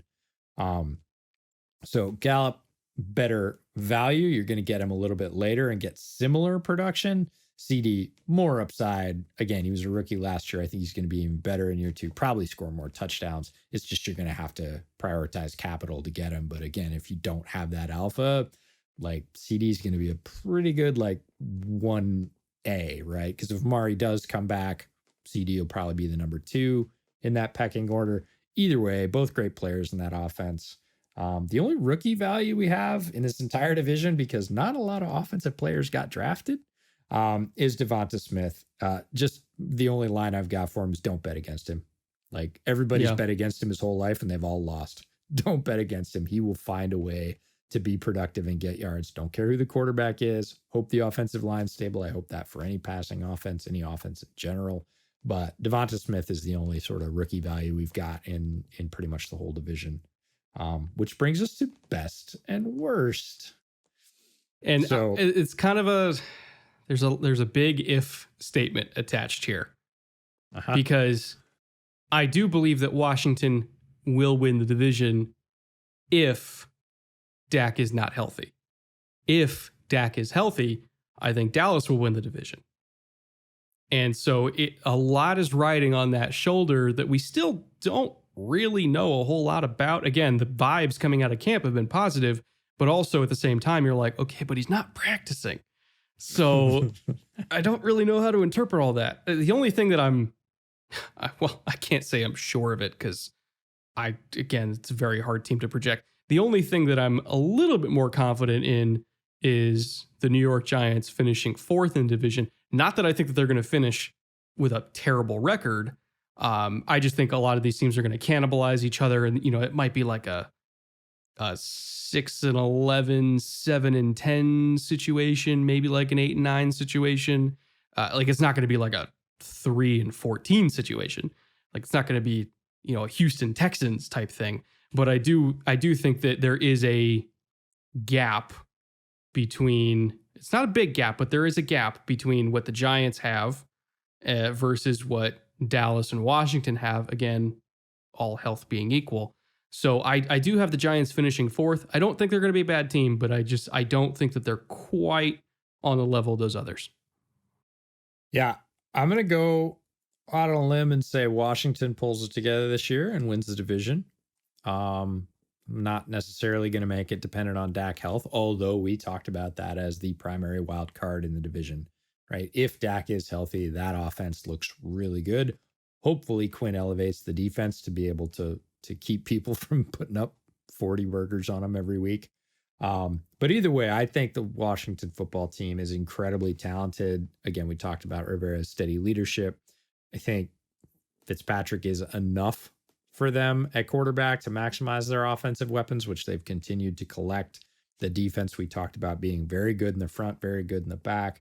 And I'm going to say Philadelphia comes in fourth, not because I think they're short on talent necessarily, but they're a year behind the Giants in that they have a brand new staff that we talked about being not terribly tenured. They're still figuring it out in terms of offense and defense, right? They didn't show a great late season surge.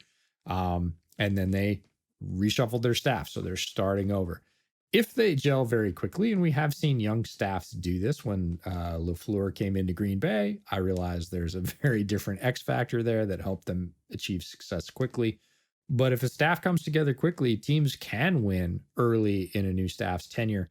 I just don't get that vibe out of Philadelphia that it's going to gel that quickly. I think they're going to take a little while to find their stride. I'm not going to say whether they're going to be fine or not. I don't know. We don't know. We said that. It's going to take a while, I think. And in that while, I don't know that they're going to be a force. Are they going to steal some games? Sure. Are they going to win the games they're supposed to? We'll find out. Are they going to steal games they shouldn't? Probably not early in the season. I don't think they're there yet.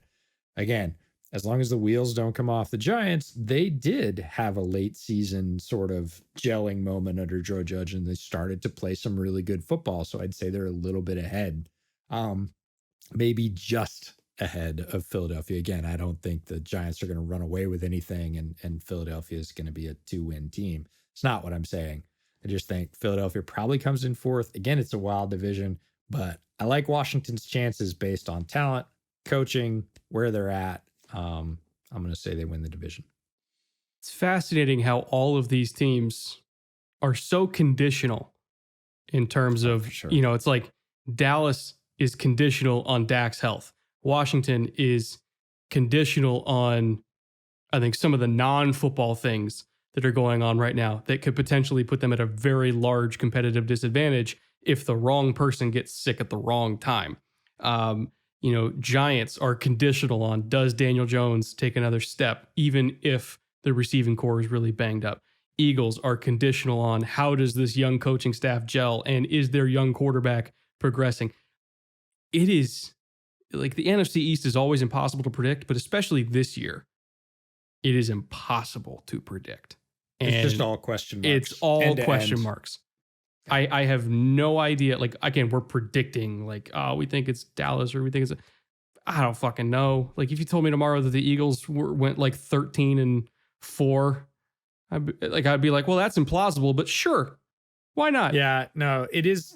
This division, I think the best description of the NFC East is mix and stir. Yeah. Right? Put it in a bowl, mix and stir. Something's going to come out at the end. Is it going to be what we expect? I kind of doubt that, actually. More so than, being surprised in this division is less surprising than in a lot of other divisions, right? If you told me Detroit was going to run the NFC North, I would be really surprised, right? I would just be like, okay. I mean, again, could happen. If you told me that, Philadelphia puts together a 10-win season and that's good enough to win the division, I'd be like, okay. I'd be less surprised. He would just be like, yeah, that's completely on par for what this division gives you. That's completely NFC East. It's on brand. It's very on brand. It's on brand for the NFC East. Oh, all right, EJ. We're about to crack the 3-hour mark. which means we're officially at Lord of the Rings length, which means we can finally go to bed. I know it's 3:30 in the afternoon, but I'm ready for a nap. Oh my God. Yeah. I need some food because we started right around lunchtime and I didn't eat. So it's time to get some food on. But quick thank you to all the bootleg fans. Did a podcast this last week where we ended up talking a lot about the formation of bootleg and the start of all that. Got a chance to thank you there, but it's a pretty small run podcast. Want to thank you again here. The support throughout the offseason has been tremendous. Usually there's a luff, right? There's a 6-week gap, drought, whatever you want to call it. There's no football news. That's over. We've already had a football game. We had the Hall of Fame game. We've got camp news every day. It's just, I don't know about you, but it's tremendous to be back. That period from sort of the end of draft and the first little bit of rookie mini camp, that huge gap, you folks have absolutely carried us. Our numbers have been tremendous and rising. They have us extremely hopeful for the season. Again, we get all kinds of engagement for you, whether it's Brett's fantasy drafts or comments on YouTube or engagement on Twitter, podcast views on YouTube. Like, it doesn't matter. You've all been amazing and just wanted to say thanks for that. So hang on. It's going to be a wild season. We've got a little bit of run up before that really gets into it, but football is back and we will be here for you. Only got one division left, EJ. AFC East. Patriots, Dolphins, Bills, and Jets fans have been waiting very patiently for 2 months now, more than 2 months. It's been a long time coming. So we got one more to go, and then we are diving right into the NFL season. Thank you, everybody, for watching and listening wherever you happen to be watching and or listening. Appreciate all of you a lot, and we'll see you back very soon for the AFC East.